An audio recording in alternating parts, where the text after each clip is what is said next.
వి gold trusted gold buyers మీరు తాకట్టు పెట్టిన బంగారాన్ని విడిపించి ఈ రోజు ఉన్న మార్కెట్ ధరకు కొనబడను.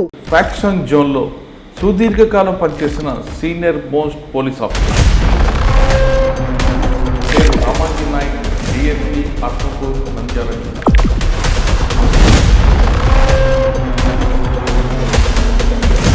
ఎస్ఐ దగ్గర నుండి మీరు కల్లారా ఫ్యాక్షన్ చూస్తుంటారు. ఎస్ఐ ఫస్ట్ పోస్టులని ఒకతను జీప్ డ్రైవర్ అమీర్ బాషా అనేతను ఉండే.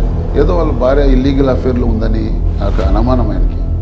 అది సిద్ధోటం రోడ్డు తెల్లగంగ రోడ్లో ఉంటుంది వాళ్ళ హౌస్. అయితే నైటు భార్యను అత్తను తలకాయ కోసేసి 2 తలకాయలు కోసుకొని జుట్టు కట్టేసి ఈ పక్క ఆ పక్క టెంకాయల మాదిరిగా వేసుకొని భుజం పైన వేసుకొని కొడుకు ఉన్నాడు. కొడుకును లెఫ్ట్ సైడ్ సంకలు అట్లా వేసుకొని వస్తున్నాడు. కత్తి పెద్ద వేటు కొడుకులు ఎత్తుకొని చంపేస్తాను తెలుసా ఆడికి. ఏదో అనుమానం. అయ్యో సినిమాలో సీన్ మాదిరి ఉంటుంది. ఆరిజిన్ ఏంటండి? ఇండ్లు తగలబెట్టి వెంటాడి బాంబులు వేసి నాతోనే లాస్ట్ కాల్ అతను మాట్లాడడం.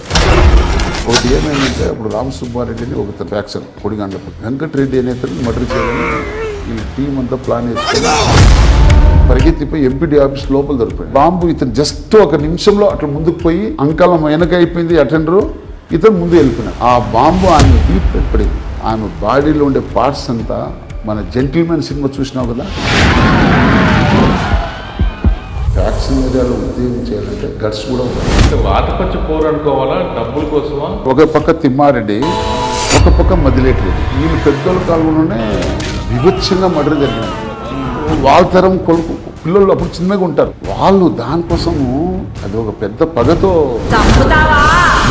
ఏదో ఒక యుద్ధం సాధించాలనే ఒక తపనతో ఉంటారు వాళ్ళు. మన ఆది సినిమా చూసినావు కదా, జూనియర్ ఎన్టీఆర్ సినిమా. అది ఏ విధంగా మహిళలు కూడా ప్రత్యర్థిని చంపే వరకు జడలు వేసుకోరు. ఒక పెద్దిరెడ్డి భార్య అపర్ణ అని ఒక ఆయన ఉంది. ఆయన మొగుడుకు చంపిన వాళ్ళకు చేసే వరకు ఆయన అసలు అది కార్యక్రమం మన హిందూ సాంప్రదాయాలు ఉన్నాయి కదా, ఆ కార్యక్రమం తీయకుండా బొట్టు తీయకుండా జిల్లాలో ఒక మర్డర్ జరిగే ముందు లోకల్ ఎస్ఐ కానీ ఎస్పీకి కానీ కనుసనలు జరుగుతాయి. పోలీస్ డిపార్ట్మెంట్ పైన నిందులు ఉన్న మాట వాస్తవం, నేను కాదని నేను చెప్పాను. నేను కూడా మా అమ్మ నాయనకి చెప్తున్నాను.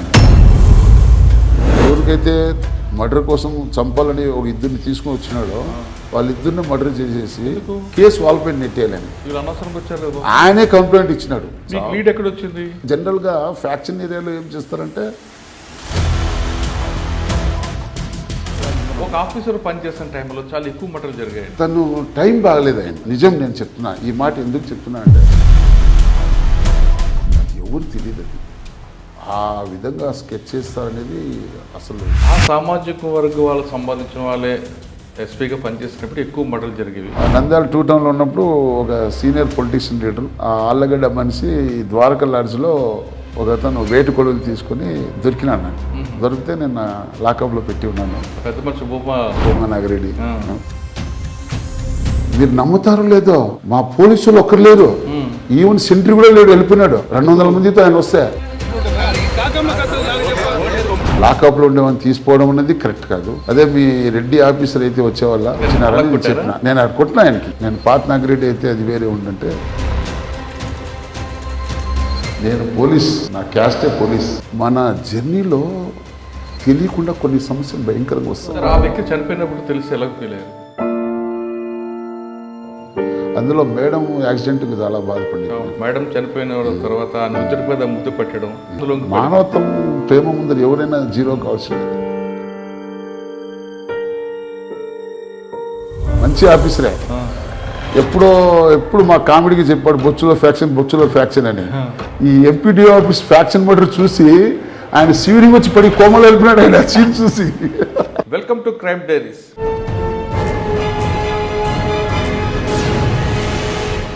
ఈ వారం మన గెస్ట్ ఫ్యాక్షన్ జోన్లో సుదీర్ఘకాలం పనిచేసిన సీనియర్ మోస్ట్ పోలీస్ ఆఫీసర్. పేరు రామాజీ నాయక్, డిఎస్పీ ఆత్మకూరు నంద్యాల జిల్లా. 1995 బ్యాచ్ చెందిన రామాజీ నాయక్ గారు పోలీస్ డిపార్ట్మెంట్కి వచ్చిన తర్వాత ఎక్కువగా ఫ్యాక్షన్ జిల్లాలో పనిచేశారు. ఫ్యాక్షన్ జిల్లాలో అసలు ఫ్యాక్షన్ ఎందుకు పుట్టింది, ఫ్యాక్షన్ పుట్టిందా దాని తర్వాత క్రమేపీ తగ్గిపోవడానికి కారణం ఏంటి, ఇప్పుడు ఫ్యాక్షన్ పూర్తిగా కనుమరుగు అవ్వడానికి కారణం ఏంటి, అసలు కనుమరుగు అయ్యిందా, తిరిగి మరొకసారి మరో రూపంలో రావచ్చా అనే విషయం రామాంజీ గారికి తెలుసుకుంది. అన్నింటికన్నా ఇంపార్టెంట్ ఫ్యాక్షన్ కంట్రోల్ చేయడంలో కొట్టడం కన్నా మాటలతోనే ఎక్కువగా చేస్తారనేది బయట టాక్ ఉంది. అది ఎంతవరకు వాస్తవం, ప్రజెంట్ క్రైమ్ రేట్ ఎలాగుంది, ప్రజెంట్ క్రైమ్ నేచర్ ఎలాగుందనే విషయాన్ని సార్ని అడిగారు. సార్ నమస్తే. నమస్తే సార్. రామాంజీ నాయక్ గారు, DSP Atmakur. Me SI to DSP వరకు ఎక్కువగా జమ్మలమడుగు, కడప ఈ ప్రాంతం కనిపిస్తుంది. అంటే ఫ్యాక్షన్కే ఎక్కువగా మీరున్నారు. సిఐ అయిన తర్వాత ఎక్కడికో చంద్రగిరి లాంటి ప్రాంతానికి వెళ్ళారు. కానీ ఎస్ఐ దగ్గర నుండి మీరు కల్లారా ఫ్యాక్షన్ చూస్తుంటారు. ఎస్ఐ ఫస్ట్ పోస్టింగ్లోనే మీకు ఫస్ట్ పోస్టింగ్లో ఫ్యాక్షన్ అప్పుడు ఎలాగుండేది, క్రమేపీ అది పెరగడానికి కారణం ఏంటి, తగ్గడానికి కారణం ఏంటి, తగ్గిందా లేదు దాని మీద అది నివ్వురుగప్పు నిప్పులాగుందా? ఈ ప్రశ్నలకు ముందు ఆత్మకూరులో క్రైమ్ రేట్ ఎలాగుంది, ఆత్మకూరులో వచ్చిన తర్వాత ఇప్పుడు సిచ్యువేషన్ ఎలా కనిపిస్తుంది, ఈ ప్రశ్నలకు అన్నింటికి సమాధానం చెప్పే ముందు రామాంజీ నాయక్ గారు డిపార్ట్మెంట్లోకి బై ఛాన్సా బై చాయిసా? ఛాన్స్ ప్రకారమే సార్. ఎందుకంటే నేను డిగ్రీ చదివేటప్పుడు అప్పుడు 94లో రిక్రూట్మెంట్ పడింది. అప్పుడు అప్లై చేసిన ఎస్ఐగా. అయితే మా అదృష్టంగా భావిస్తా. యూనిఫామ్ అనేది చాలామందికి అదృష్టం ఉంటేనే వస్తుంది. అదర్ జాబ్ అయితే జనరల్గా వస్తూ ఉంటాయి ఎవరికైనా కూడా. యూనిఫామ్ అనేది అదృష్టం కూడా ఉండాలి. అప్పుడు నేను ఫస్ట్ అట్ ఏ టైంలోనే ఎగ్జామ్ పాస్ అయినాను. ట్రైనింగ్ 1995లో అప్పాలో ట్రైనింగ్ జాయిన్ అయినా. సార్ అప్పా ట్రైనింగ్ వెళ్ళక ముందు మీకు మీ కుటుంబం నేపథ్యం? మా కుటుంబము, మా ఫాదరు మాది వచ్చి అప్పుడు అనంతపురం జిల్లా ఉండే, ఇప్పుడు సత్యసాయి జిల్లా, నాయనేంచేరు తాండా, సోమందేపల్లి మండలం, పెనుగొండ దగ్గర. అయితే మాది చాలా పూర్ ఫ్యామిలీ. మా నాయన, మా చిన్నాయన వాళ్ళు నలుగురు మొత్తం అనాథముల వాళ్ళంతా పాల వ్యాపారం చేస్తూ వ్యవసాయం చేసుకుంటూ అంచెలంచెలుగా ఎదిగినారు. మేము మా తండ్రి గారికి 8 మంది, 5 మంది కొడుకులు, 3 సిస్టర్స్. అయితే మా ఫాదరు అందరికీ చదివించినాడు. మా అన్న శివానాయక్ అని అతను చదువుకోకుండా వ్యవసాయానికి ఉండిపోయినాడు. మిగతా వాళ్ళు మా ఫ్యామిలీ మెంబర్స్ అంతా ఎంప్లాయర్స్. అప్పుడు నేను తాండాలోనే ఉంటూ గవర్నమెంట్ హాస్టల్లో 6th నుంచి 10th క్లాస్ వరకు. నాయనేంచేరు తాండా మాది. ఎన్ఎన్సి తాండా అంటారు. ఎన్ఎన్సి తాండా అంటే ఇప్పుడు చాలా సౌకర్యం ఉండేది కాదు. అప్పుడు ఏ వసతులు లేవు మాకు. ఈవెన్ కరెంట్ కూడా లేదు. కరెంట్ కోసము మా తాండా వాళ్ళు యూత్ అంతా స్టూడెంట్స్ ధర్నాలు చేసి గవర్నమెంట్ పైన ఒత్తిడి పెట్టి కరెంట్ లైన్ లాగించినాం. అప్పుడు సింగిల్ లైన్ వచ్చిందనమాట. అది పెద్ద ఆనందం కరెంట్ వచ్చిందంటే. తర్వాత రోడ్ లేదు, బై వాక్ నడుచుకొని వచ్చేవాళ్ళం. సోమందేపల్లి మండల హెడ్ క్వార్టర్కి 3 km. చాలామంది బై వాకు, సైకిల్ అంటే పెద్ద గొప్ప అప్పుడు ఆ రోజుల్లో. తర్వాత రోడ్డు వేసినారు. స్టెప్ బై స్టెప్ అంచెలంచెలుగా 1972 నుంచి పుట్టిన ప్రతి వ్యక్తి చదువుకునేదానికి ప్రయత్నం చేసినారు మా తాండాలో. ఎందుకంటే మెజారిటీ పీపుల్ మా తాండా వాళ్ళు కొండలకు పోయి కట్టెలు కొట్టుకొని మండల హెడ్ క్వార్టర్ సోమందేపల్లిలో, హిందూపురంలో, పెనుగొండలో ఆ ప్రాంతాల్లో అమ్ముకునేవాళ్ళు. ఈ ఎద్దుల బండ్లో పోయి కట్టెలు తీసుకొని పోయి అమ్ముకొని పిల్లలకైతే బాగా చదివించినారు. కానీ సార్ అక్కడ వర్షం పడితేనే కదా వాటర్. మాది అనంతపురం జిల్లాలో, రాయలసీమలోనే చాలా పేదరికమైన జిల్లా ఏదంటే అనంతపురం జిల్లా, రాయలసీమలో. అందులో మా ల్యాండ్స్ అంతా డాట్ ల్యాండ్స్ ఎక్కువ. అవన్నీ పై వర్షాల నుంచి వస్తేనే మనకు పంట. అది కూడా ఎక్కువ మంది మేము మెజార్టీగా వేరుశెనగకాయ పంట వేసేవాళ్ళం ఎక్కువ. అదే ఇంకా చెరువు ఉంది మాకు, నాగినాయన చెరువు అని ఒక చెరువు, పెద్ద చెరువు, బ్రిటిష్ కాలంలో కట్టిన చెరువు ఉంది. ఆ చెరువు కింద వరి పంట వేసుకుంటే అది మనకు పండేది. అది మన కుటుంబ దానికి సరిపోయేది అనమాట. అటువంటి దీంట్లో మీరు పెరిగారు? మేము పెరిగినాం. ప్రతి తాండాకి ఒక ఎలవేలుపు ఉంటారు. మీ తాండాకి ఎవరు? మా తాండాకు మాకు మా బాబాయ్ రామశంకర్ నాయక్ ఐఏఎస్ ఆఫీసరు, కర్నూలు కలెక్టర్గా పనిచేస్తారు. ఆ విధంగా కాకుండా అమ్మవారు ఎవరు? మాకు అమ్మవారు మా కులదేవత మారెమ్మ తల్లి కరేమ్మ తల్లి అని మా కులదేవత. ఇది వచ్చి కర్ణాటక ఛత్తీస్గఢ్ ఒక ప్రాజెక్టు కట్టినారనమాట. ఆ ప్రాజెక్ట్ కట్టేటప్పుడు అప్పుడుండే ఐఏఎస్ ఆఫీసర్ కల్లో వచ్చి ఫస్ట్ నా గుడి కట్టిన తర్వాతనే నువ్వు ప్రాజెక్ట్ కట్టాలని చెప్తే అప్పుడు ఆడ గుడి కట్టినారు ఆ డ్యామ్ కింద. ఆ డ్యామ్ కింద గుడిని మా దేవతగా మా వాళ్ళు, మా క్యాస్ట్ సుగాలి క్యాస్ట్ మాది, మా వాళ్ళంతా ఆ అమ్మవారి గుడిని కట్టించినారు మా తాండాలో. సార్ మీ తాండాలో చుట్టుపక్కల తాండాలందరూ కూడా ఆ ఇద్దరు అమ్మవారిని నమ్మి ఏ పని చేసినా ముందు ఆవిడ చెప్పి చేస్తారట. అంత నమ్మకం ఉంటుందా? చాలా నమ్మకం. కులదేవత కదా, కులదేవత ఏ పౌరుడికి కానీ ఏ గ్రామానికైనా పవర్ఫుల్లే. ఎందుకంటే లోకల్, మనకు లోకల్ అనేది చాలా ఇంపార్టెంట్ ఫస్ట్. అట్లా కులదేవత చాలా, అమ్మవారు చాలా పవర్ఫుల్. దీంట్లో ఒక చిన్న స్టోరీ కూడా ఉంది. ఇది మా గ్రామంలో కూడా లోకల్ రాజకీయం అనేది ఉంటుంది. లక్ష్మీరామ్ నాయక్ అని అతను చాలా కాలంగా సర్పంచ్గా పనిచేసినాడు. అతనికి మా బాబాయ్ అంటే మా నాయన తమ్ముడు కృష్ణా నాయక్ అని సర్పంచ్గా పోటీ చేసి గెలిచినాడు. ఆయన గెలిస్తే 99% మా తాండా వాళ్ళు మాకు ఆపోజిట్ అయినారు. 99% మేము మాత్రమే సపరేట్. అంటే మా ఫాదరు, మా చిన్నాయన గారు నలుగురు, మా ఫాదర్కు మేనమామ అని ఉన్నారు, బుడ్డా నాయక్, రామానాయక, హాంకు నాయక్ అని వాళ్ళు ముగ్గురు. అంటే 7 ఫ్యామిలీస్ మాత్రమే మేము ఒక సైడు. ఆ రోజుల్లో బోర్లు లేవు మాకు బావి నుంచి నీళ్ళు తీసుకొని రావాలా. ఒక ఊరికి దగ్గరలో ఒక బావి ఉండే. ఆ బావి నీళ్ళు పట్టుకునేటప్పుడు మా మదరు బిందె ఎత్తుకొని పోతే పూజారి ప్రేమానాయక్ అని ఒక పూజారి ఉండే, ఆయన నాకు కూడా బంధువు అవుతాడు, ఆయన తాత అవుతాడు నాకు. అతను మా అమ్మ చేయి పట్టుకొని నీళ్ళు పట్టుకోకుండా బయట లాగేసినాడు. అప్పుడు నేను చిన్న పిల్లోడిని, మా అమ్మకు చేయి పట్టుకొని నేను పోయేవాడిని నీళ్ళకి వెనకంటి పోయేటప్పుడు. అప్పుడు నీళ్ళు లేకుండా చేస్తే మేము మళ్ళీ చెరువు చెరువు దగ్గర ఒక బావి ఉంది, ఆ బావికి పోయి మేము నీళ్ళు పట్టుకొని వచ్చేవాళ్ళం. తర్వాత మా బాబాయ్ కృష్ణానాయక్ సర్పంచ్ అయిన తర్వాత మొట్టమొదటిగా బోర్ వేయించినాడు ఆయన. బోర్ వేస్తే ఆ బోర్ నీళ్ళు మేము పట్టుకొని తాగేవాళ్ళము. తర్వాత ఒక గుడి, మా కులదేవత అమ్మవారి గుడి ఉంది. ప్రతి సంవత్సరం జాతర జరుగుతుంది. ఆ జాతరకు మాకు రానికుండా వాళ్ళు ఎలివేషన్ అంటే సపరేట్ చేసేసినారు, మా కుటుంబానికి సపరేట్ చేసినారు. ఆ రోజుల్లో నేను చదువుకున్నప్పుడు 6వ తరగతి ఉంటే అప్పుడే నా మైండ్లో ఒక సంకల్పం వచ్చింది, అమ్మవారి గుడి కట్టిలని.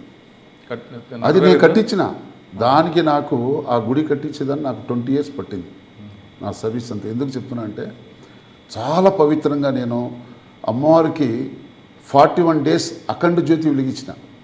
41 రోజులు అఖండ జ్యోతి వెలిగించి అమ్మవారు పూజ చేస్తూ, ఏ బ్రాహ్మణ్ కూడా లేడు, నేనే గర్భగుడికి శంకుస్థాపన నేనే చేయించి, నేనే పూజ చేయించి తర్వాత గుడి కట్టించినాను.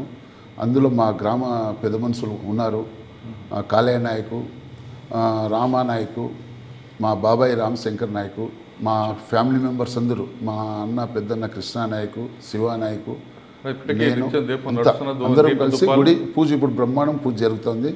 ఆ పూజకు కూడా నెలకు ఏం ఖర్చు అయ్యేది కూడా అన్నీ నేనే సప్లై చేస్తాను. మీ ప్రాంతం అంతా కూడా ఒకప్పుడు ఫ్యాక్షన్, రాయలసీమ అనంతపూర్ పర్టికులర్గా ముద్దుగుబ్బ ఆ ప్రాంతం అంతా, ఆ ఫ్యాక్షన్ ఏరియా నుంచి మరి మీరు పోలీస్ డిపార్ట్మెంట్ ఎందుకు రావాలనుకున్నారు? అయితే మా ప్రాంతంలో పోలీస్ అంటే పెద్ద పెద్ద మెసేజ్ అది. ఒక కుటుంబంలో పోలీస్ ఆఫీసర్ ఉన్నాడంటే అదేదో ఎక్కడ లేని ఒక ఆనందం అప్పుడుండే మా ఏరియా ప్రజలకు. నేను ఎస్ఐ అయితేనే మా పంచాయతీకి మా తాండాతో పాటు నాయని చెరువు అని వాల్మీకి క్యాస్ట్ ఉంటారు, నెక్స్ట్ బుసైగారిపల్లి ఉంటారు.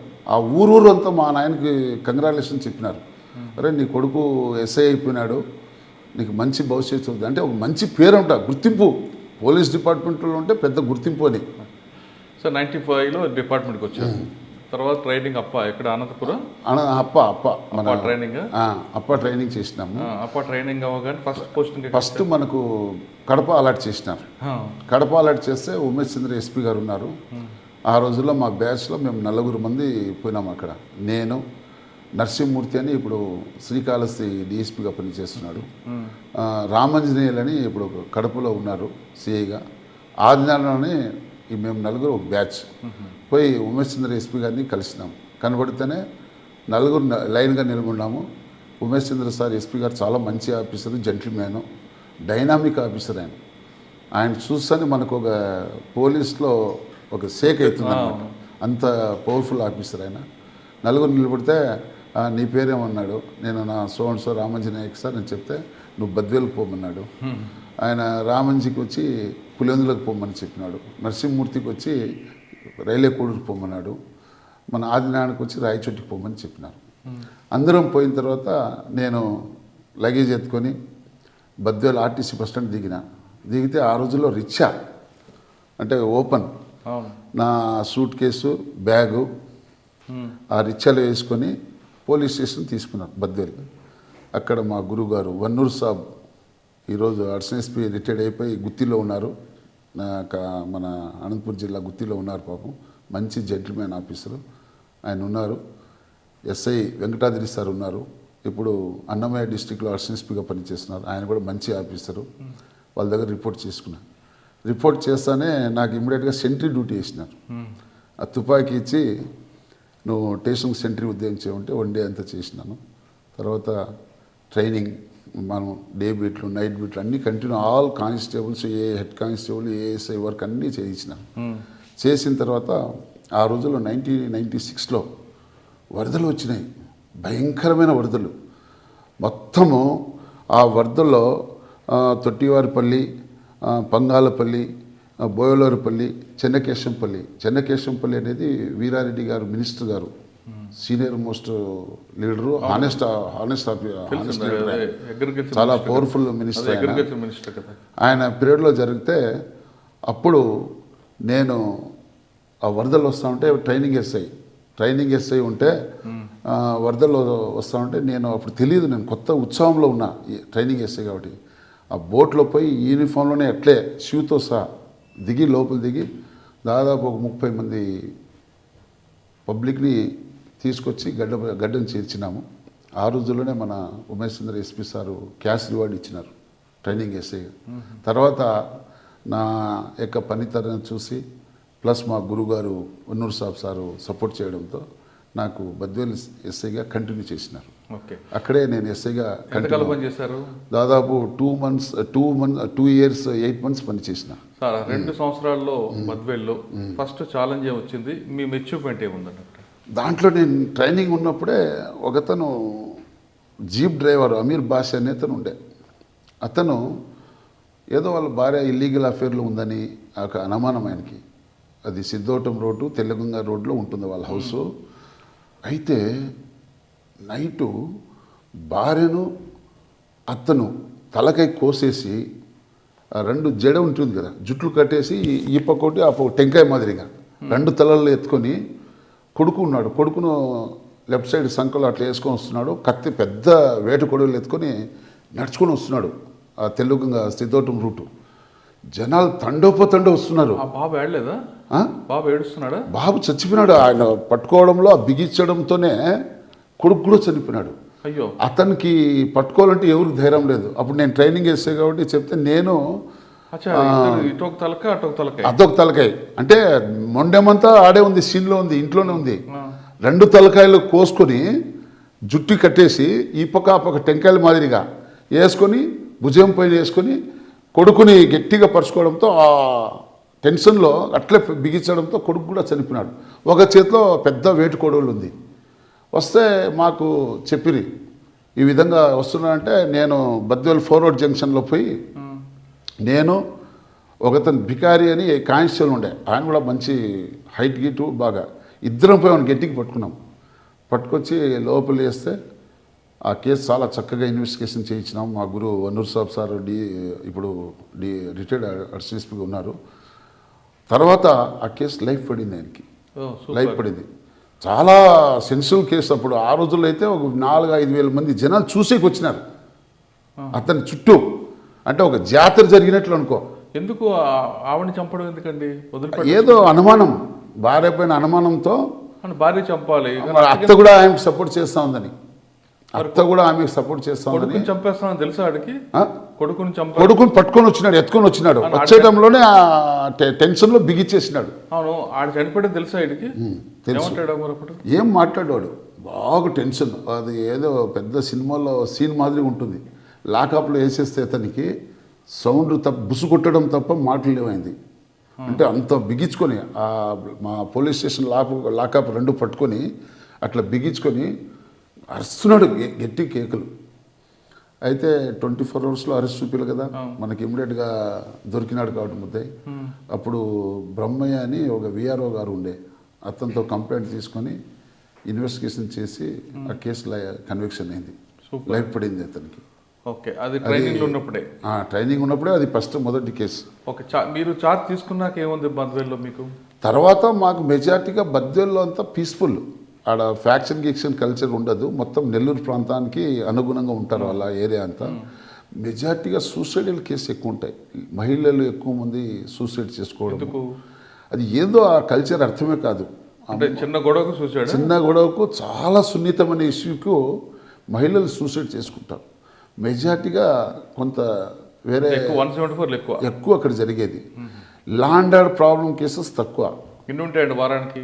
174? అది కనీసం 2-3 కేసులు వస్తాయి, నెలకు ఒక 5-6 కేసులు వచ్చేస్తాయి వద్దని కూడా. అవి కూడా చాలా ఎక్కువ.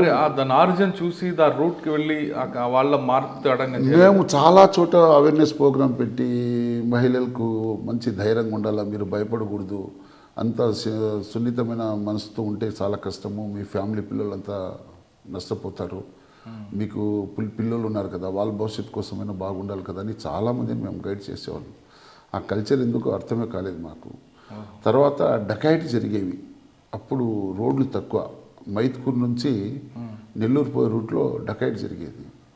నేను కూడా బీట్లో పోయేవాళ్ళం మేమంతా. ఆ రోజుల్లో పెద్ద మనకు ఇది లేదు, మేమంతా లారీల్లో వచ్చిపోయి నైట్ వచ్చే లారీల్లో జీబుల్లో పట్టుకొని పోయేవాళ్ళం. పోతే తుపాకులు వేసుకొని వస్తే కత్తులతో బెదిరించి దొంగతనాలు చేసేవాళ్ళు మెజార్టీగా. ఆ ఏరియాలో అంతా ఎక్కువ మనకు నెల్లూరు బార్డర్లో ఉంటారు. ఆ నెల్లూరు బార్డర్లో చాలామంది డకాయిట్ చేసేవాళ్ళు ఉన్నారు.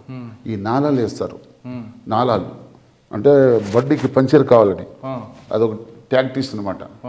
అది దేవుడు చేసిన మనుషులు సినిమాల్లో సత్యనారాయణ వేస్తాడు చూడు, పంచర్ చేయాలని చేస్తే వాళ్ళ సిస్టర్కు హాస్పిటల్కి తీసుకుపోతే అదే బండి పంచర్ అయిపోతుంది. అట్లా నాలాలు వేసేవాళ్ళు. నాలుగు పంచర్ అయితేనే ఇంకా వస్తానే డ్రైవర్ని ఆడ బండిలో ఉండే వాళ్ళందరినీ పట్ట కట్టెలతో కొడతారు.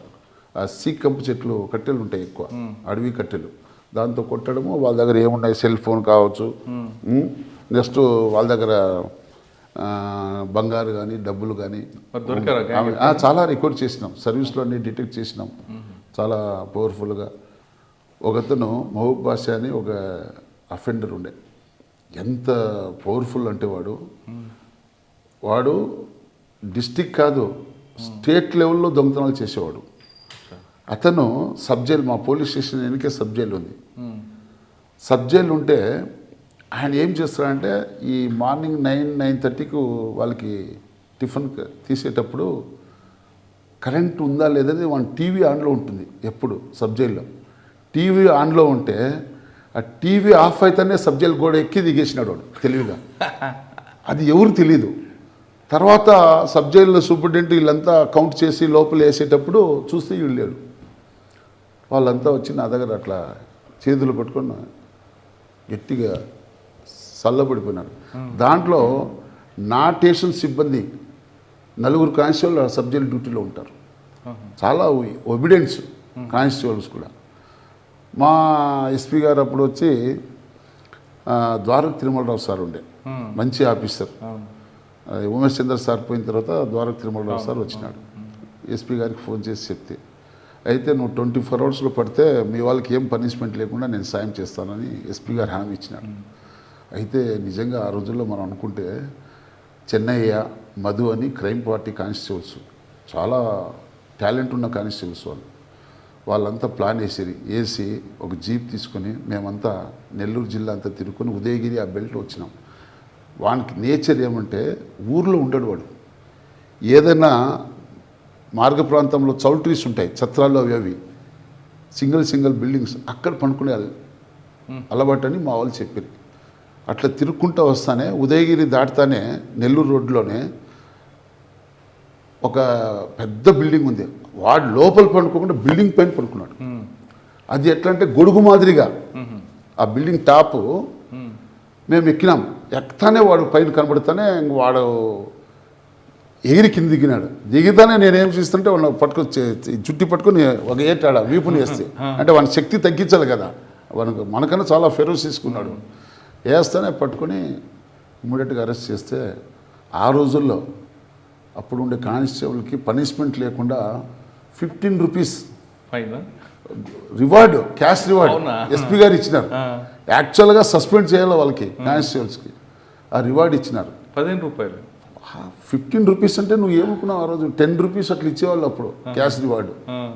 నేను చెప్పే మాట ఇప్పుడు 97 మాట. అంటే ఆ ఆనందానికి వాళ్ళకి పనిష్మెంట్ లేకుండా వాళ్ళు ఎంతో హ్యాపీ ఫీల్ అయినారు కానిస్టేబుల్స్ అంతా. 10,000 తర్వాత ఎక్కడికి వచ్చారండి? బద్వేల్లో నాకేమైందంటే మన వీరారెడ్డి మినిస్టర్కు నాకు చిన్న కాంట్రవర్షన్ వచ్చాయి. ఏంటో రాజకీయం అంటే ఒక సర్పంచ్, నేను ఫోర్వర్డ్ జంక్షన్లో బుల్లెట్ పెట్టుకుని, నా బుల్లెట్ చాలా పవర్ఫుల్ అప్పుడు. ఆ రోజుల్లో మా నాయన లోన్ తీసుకొని ఆ రోజుల్లో 75,000కు ట్రైనింగ్ ఎస్ఐ ఉన్నప్పుడే బుల్లెట్ కొనిచ్చినాడు మా నాయన. చాలా గొప్ప. ఎందుకంటే చాలామంది పోలీస్ ఆఫీసర్స్ అంతా అప్పుడు 10,000 5,000కు మిలిటరీ బుల్లెట్ కొనేవాళ్ళు. 96లో మిలిటరీ నుంచి వచ్చే బుల్లెట్స్ ఉంటాయి కదా, అవి కొనుక్కునేవాళ్ళు. కానీ మా నాయన అట్లా చేయలేదు. రే నువ్వు మనం సుగాలి క్యాస్ట్లో పుట్టినా కూడా మన పేదరికం ఉండొచ్చు, కానీ నువ్వు ఎప్పుడు కూడా పవర్ఫుల్గా ఉండాలని మా నాయన క్రాప్ లోన్ పెట్టి నాకు అనంతపూర్లో డీలక్స్ బండి బుల్లెట్, ఎర్ర బండి నాది, చాలా పవర్ఫుల్. ఆ బండికి మ్యాట్కి బ్యాక్ సైడ్ మ్యాట్ వేసుకుని బీటింగ్ పోతే అప్పుడు ఎస్ఐకే బుల్లెట్. ఇప్పుడంటే ప్రతి ఒక్కరు బుల్లెట్ వేసుకొని తిరుగుతున్నారు. ఇప్పుడు మెజారిటీగా యూత్ అంతా బుల్లెట్ తీసుకుంటున్నారు. అప్పుడు అదర్ వాళ్ళకి బుల్లెట్ లేవు. ఎస్ఐ తోలాల బండి అనేది ఒక సిద్ధాంతంగా ఉండేది అప్పుడు. అట్లా నేను బుల్లెట్ వేసుకుని ఉంటే ఒక అతను మేకవారపల్లి సర్పంచ్ వచ్చినాడు. అతను పెద్ద స్టైల్గా వచ్చి నా బుల్లెట్ పైన కాలు పెట్టుకొని నిలబడినాడు. నేను యంగ్స్టర్ కదా, చెంపకొడి ఏం నువ్వు ఎంత ధైర్యంరా నీకు, నా బుల్లెట్ దారి కాలు పెట్టి నిలబడతావని కొట్టినా. అతను మినిస్టర్ గారు నువ్వు నా సర్పంచ్కే కొడతావా అని పాపం, అంటే మంచి వ్యక్తి ఆయన, నేను ఆయనకి తప్పు పట్టడం లేదు. ఇమీడియట్గా నన్ను విఆర్లో పెట్టించినాడు. విఆర్లో పెట్టిస్తే సుదర్శన్ రెడ్డి అని హైదరాబాద్ నుంచి వచ్చినాడు, 91 బ్యాచ్, ఆయనకి వేయించుకున్నాడు. అప్పుడు ద్వారక తిరుమలరావు ఎస్పీ గారు ఉండే. అప్పుడు ఫోన్ లేవు, సెల్ ఫోన్ లేవు, ల్యాండ్ ఫోన్లో ఎస్పీ గారు సెట్లో చెప్పించిన. నేను రూమ్లో పండుకుంటే ఇంకా అప్పుడేం తెలియదు కదా, ఫస్ట్ పోస్టింగ్ కాబట్టి ఒక ఇన్సల్ట్గా ఫీల్ కావడం, ఏంది నాకు విఆర్కి ఇచ్చినారే అని ఒక ఇన్సల్ట్గా నేను ఫీల్ అవుతా ఉంటే ఇట్లా 11:30కి అట్లా మా సెంట్రీ వచ్చి చెప్పారు, సార్ మీకు ఎస్పీ గారు ఇమ్మీడియట్గా రమ్మన్నారు, మీరు కడపకు పోవాలంటే నేను ఇంకా ఇమ్మీడియట్గా డ్రెస్ వేసుకొని బుల్లెట్ వేసుకొని పోతే ఇమ్మీడియట్ పోతానే దువ్వూరుకి ఆయన నా బ్యాచ్మేట్ రామకృష్ణుడు అని అతను తిరుపతిలో ఉన్నాడు డిఎస్పీగా, అతను ఆడ ఎస్ఐగా ఉండే, అతనికి ట్రాన్స్ఫర్ చేస్తూ నన్ను అతని ప్లేస్లో ఇచ్చినాడు. దువ్వూరు సెకండ్ ప్లేస్, నేను 2వ పోలీస్ స్టేషన్ దువ్వూరు కూడా చాలా మంచి మండల్ హెడ్ క్వార్టరు. పసుపు పంట, వరి పంట, మనము కర్నూలు నుంచి కడప పోయే రూట్లో వస్తుంది, చాగల్మరి దాటితేనే దువ్వూరు వస్తుంది. చాలా చక్కని మండలము. అయితే ఫ్యాక్షన్ గ్రామాలు ఎక్కువ. ఆ రోజుల్లో కూడా ఒక అన్నపు శాస్త్రంపల్లి అని ఒక ఊరుంది, ఆడ యాదవులకి ఉప్పురోల మధ్య గొడవ. నేను ఇంట్లో ఉన్నాను, అప్పుడు ల్యాండ్ ఫోన్ వచ్చింది, ఈ విధంగా బాంబులు వేసుకుంటున్నారని. నేను కానిస్టేబుల్ కోసము పోలీస్ స్టేషన్ పోయే లోపల నేను ఆ ఊరు చేరుకోవచ్చు, అది నా యొక్క ఆలోచన. ఓహో నేను స్టేషన్ దగ్గర పోయి కానిస్టేబుల్ కోసం పోతే కాదని నేను బుల్లెట్ వేసుకొని సింగిల్గా పోయినా. పోతే అప్పుడు ఒక భయం ఉండేది ఎస్ఐ అంటే. జనాలకి ఎట్లా అంటే మన యొక్క డ్యూటీ బాగుంటే రెస్పెక్ట్ చేసేవాళ్ళు పబ్లిక్. అవును, నా బుల్లెట్ సౌండ్ విని ఒక్క మొగోడు లేడు ఊర్లో, మీరు నమ్ముతారు. మామూలు ఇప్పుడైతే ఒక 100 మంది స్టాప్ పోయి కంట్రోల్ చేస్తే కానీ లా అండ్ ఆర్డర్ కంట్రోల్ కాదు. ఇప్పుడు ఉండే జనరేషన్లో అసలు ఎవరు భయపడరు, కానీ అప్పుడు అంత రెస్పెక్ట్ ఇచ్చేవాళ్ళు. ఎస్ఐ అంటే అంత గౌరవం ఇచ్చేవాళ్ళు. నా బుల్లెట్ సౌండ్ విని అరే ఎస్ఐ వస్తున్నాడు అని చెప్పి ఒక్క లేడు. దాదాపు 12 బాంబులు, పొగ బాంబులు పడింది. అన్నీ పసుపు కలర్తో బాంబులు పడిన ప్లేసెస్ అన్నీ పసుపు కలర్తో అంతా ఉండి, దారాల పీసులు అన్నీ చెల్లాచెదరంగా అన్నీ ఉన్నాయి. ఇప్పుడు పెద్దయ్యని సిఐ గారు ఉండే, ఆయన రిటైర్డ్ అయిపోయినాడు. వచ్చి ఆ రోజుల్లో ఆయన ఒరే ఇన్ని బాంబులు వేసినా అంటే నీ ఉద్యోగం ఉంటుందేమరా అని ఆయన ఏదేదో చేసి దానికి తక్కువ చూపించి కేసు కట్టి, రైటింగ్ కేసు 2 కేసులు కట్టి అందరినీ రిమాండ్ పంపించినాము. అక్కడ కూడా ఎస్ఐగా నేను చాలా సక్సెస్ఫుల్. ఎక్కడ కూడా నేను ఎస్ఐగా లాండ్ ఆర్డర్లో ఎక్కడ ఫెయిల్ కాలేదు. నా 31 years తర్వాత పెళ్లి మరి అప్పుడు దూరు నుంచి నాకు ట్రాన్స్ఫర్ వస్తానే మా తాలూకు కొంతమంది అభిమానులు ఉంటారు కదా, వాళ్ళంతా హైవేలో ధర్నా చేస్తున్నారు. అప్పుడు గోవింద్ సింగ్ ఎస్పీ గారు, ఇలియాస్ సెట్ అడిషనల్ ఎస్పీ గారు ఉన్నారు. ఎవరండి? ఇలియాస్ సెట్ అని చాలా మంచి ఆఫీసర్, జెంటిల్మ్యాను, ఆయన అడిషనల్ ఎస్పీగా ఉన్నారు. నాకు పెళ్లి మరి వేస్తే వీళ్ళు ధర్నా చేస్తున్నారు. ధర్నా చేస్తూ ఉంటే మొత్తం ట్రాఫిక్ హైవే కదా, అప్పుడు Kadapa to Kurnool highway road మొత్తం జామ్ అయిపోయింది. జామ్ అయితే అప్పుడు ఫోన్లు లేవు, సెట్లో తిప్పినారు. ఇమ్మీడియట్గా నువ్వు అక్కడి నుంచి ఛార్జ్ ఇచ్చేసి జీడీ ఛార్జ్ రాసుకొని నాకు వచ్చి కనపడమని అడిషనల్ ఎస్పీ సెట్లో తెప్పించినారు. ఆ రోజు అమావాస్య, ఏం మాట్లాడకలేదు. మనకేమో 76 సెంటిమెంటు, హిందువులు కదా మనము, మన సెంటిమెంట్ మనకుంటాయి. ఏంది అమావాస్య రమ్మంటున్నాడు అని నేను తప్పదు కదా, ఆఫీసర్ ఆర్డర్స్ ఒబే చేయాలి కదని జీడీ ఛార్జ్ ఇచ్చేసి వెళ్ళిపోయినా.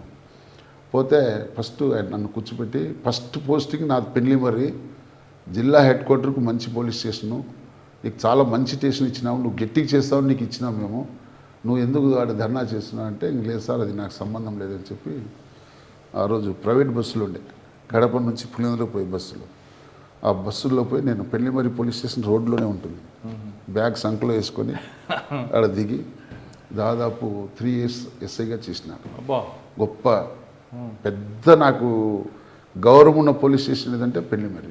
ఎందుకు? 14 పంచాయతీలు ఫ్యాక్షన్ గ్రామాలు ఉన్నాయి, 14 పంచాయతీలు. నేను ఆడ చేసిన రోజుల్లో ఆడ గొడవ జరిగితే కేసు ఎన్కౌంటర్ వస్తాయి కానీ సింగిల్ కేసు రానే రాదు. గొడవ జరిగిందంటే ఏది కూడా కేసు ఎన్కౌంటరే. హర్ట్ కేసు రిపోర్ట్ అయిందనుకో 2 గ్రూపులకు దెబ్బలు ఉంటాయి, దాంట్లో డౌట్ ఏం లేదు. దాని లింక్ ఏమంటే నంది మండలం కావచ్చు, కొత్తూరు కావచ్చు, గంగనపల్లి కావచ్చు, సంగటిపల్లి కావచ్చు, ఆ పెద్ద ఫ్యాక్షన్ గ్రామాలు అవన్నీ, కార్పొరేట్పల్లి కావచ్చు, తుమ్లూరు కావచ్చు, మాచనూరు కావచ్చు. ఈ విలేజ్లో ప్రతి విలేజ్లో రెడ్డి క్యాస్ట్ డామినేషన్ పవర్ఫుల్. ప్రతి ఏరియాలో కూడా రెడ్డి క్యాస్ట్. అప్పుడు కాంగ్రెస్, తెలుగుదేశం, మైసూర్ రెడ్డి ఒక పక్క, అట్లా అతను చాలా పవర్ఫుల్. అయితే మైసూర్ రెడ్డి చాలా జెంటిల్మ్యాన్ లీడర్. ఏదైనా ఇష్యూస్ చెప్తే వినేవాడు, మనం చెప్తే అర్థం చేసుకునేవాడు, అట్లా హ్యాష్గా ఏది మాట్లాడేవాడు కాదు ఆయన. అట్లా దాదాపు నేను కంప్లీట్ అయ్యి 3 years కంప్లీట్ అయ్యేటప్పుడు నేను దాదాపు అప్పుడు ఈ బాంబులు, నాటు తుపాకులు సీజ్ చేసిన కేసులు ఒక 25 cases వరకు కన్విక్షన్ అయినాయి. అప్పుడు ఒక జడ్జి గారు ఉండే, సత్యనారాయణ అని, కడప జేఎఫ్సీ కోర్టు, చాలా జెంటిల్మెన్ ఆఫీసర్ జడ్జి గారు. నేను నాతో పాటు వచ్చిన అప్పుడు పంచనామా కూడా రాసేది లేదు, ఓన్లీ పోలీస్ పోస్టింగే. పంచనామా ద్వారా కేసు రాసి ఎవరు రారు, ఫ్యాక్షన్ ఏరియాలో భయపడి పంచాయతీరాజ్కి ఎవరు రారు, ముందుకు రారు. కాబట్టి వాళ్ళతో మనకెందుకులని మేమే పోలీస్ పోస్టింగ్ రాసుకోవడము, సీజ్ చేయడం. అప్పుడు మీరు పనిచేసిన 3 సంవత్సరాల్లో బాంబులు వేయడం, కల్చరు, తుపాకులు, తుపాకులు సీజ్ చేయడం కాకుండా ఫ్యాక్షనిస్ట్ని పట్టుకొని కౌన్సిలింగ్ చేయడం అనేది ఇంపార్టెంట్ అని అప్పుడులో ఉండేది. చాలా మీరు ద్వారకా తిరుమలరావు గారు అని, గోవింద్ సింగ్ అని, ఉమేష్ చంద్ర గారు అని, మరి ఆ ఫార్ములా ఫాలో అయ్యారు? చేసినాము. ఆర్వేటిపల్లి అని ఒక గ్రామం ఉంది, రమణారెడ్డి అనే అతను ఆయన ఏం చేసినాడంటే, వాళ్ళ ఊర్లో సరిపోక ప్రతాప్ రెడ్డి వాళ్ళతో గొడవ ఉంటే వేంపల్లి నుంచి కొంతమందిని తీసుకొని వచ్చి తెచ్చినోళ్ళని మర్డర్ చేసేసినాడు ఆయన. అయ్యో, ఎవరికైతే మర్డర్ కోసం చంపాలని ఒక 2 తీసుకొని వచ్చినాడో వాళ్ళిద్దరిని మర్డర్ చేసేసి కేసు వాళ్ళపై నెట్టేయాలని ఆపోజిట్ గ్రూప్ పైన. అనవసరంగా వచ్చారు కదా, ఆయనే కంప్లైంట్ ఇచ్చినాడు, ఆయనే ఇచ్చినాడు, మర్డర్ కేసు ఏమో వాళ్ళపైన. అప్పుడు ఆ ఇన్వెస్టిగేషన్ ఎంత జాగ్రత్తగా చేసినామంటే, తర్వాత అతను మర్డర్ చేసిన వేటుకోడలు కావచ్చు, వాళ్ళ బట్టలన్నీ బావిలో వేసేసినారు. అదంతా తీర్చి మేము దానికి లీడ్ ఎక్కడ వచ్చింది, వానిపైన అనుమానం వస్తుంది మాకు. అవతలేమో ముద్దాయిలు అయితే జనరల్గా ఫ్యాక్షన్ ఏరియాలో ఏం చేస్తారంటే, ఏదైనా ఒక అఫెన్స్ అయితే ఉండరు, అఫ్గానిగా అయిపోతారు. అవును, ఎక్కడైనా కూడా అది జరిగింది సంఘటన అంటే చేసినోడు గ్యారెంటీగా వెళ్ళిపోతాడు, ఉండడు. అది నీకు పెద్ద గుడ్డి నమ్మకం. వీళ్ళు ఇక్కడే ఉన్నారు, పోలేదు వాళ్ళు ఎక్కడ. ముద్దాయిలు ఎవరు కూడా ఊరు వదిలిపోలేదు, ఊర్లోనే ఉన్నారు. అసలు వాళ్ళు మేము పోయి పట్టుకుంటామంటే వాళ్ళు మా కళ్ళ ముఖం తెరుచుకొని చూస్తున్నారు. అసలు మాకు ఏ పాపం లేదని వాళ్ళు కాలు పట్టుకునేకి వస్తున్నారు. ఇదేంద్ర ఇది భలే వెరైటీ ఉందని కంప్లైంట్ వదలలేదు మేము. ఇంకా మాకైతే కొంత సస్పిషియస్ ఉంది. వాడు చాలా ఫెరోసిస్ నాయల్, అంటే నువ్వు ఎంత థర్డ్ డిగ్రీ ఉపయోగించిన కూడా చెప్పేవాడు కాదు.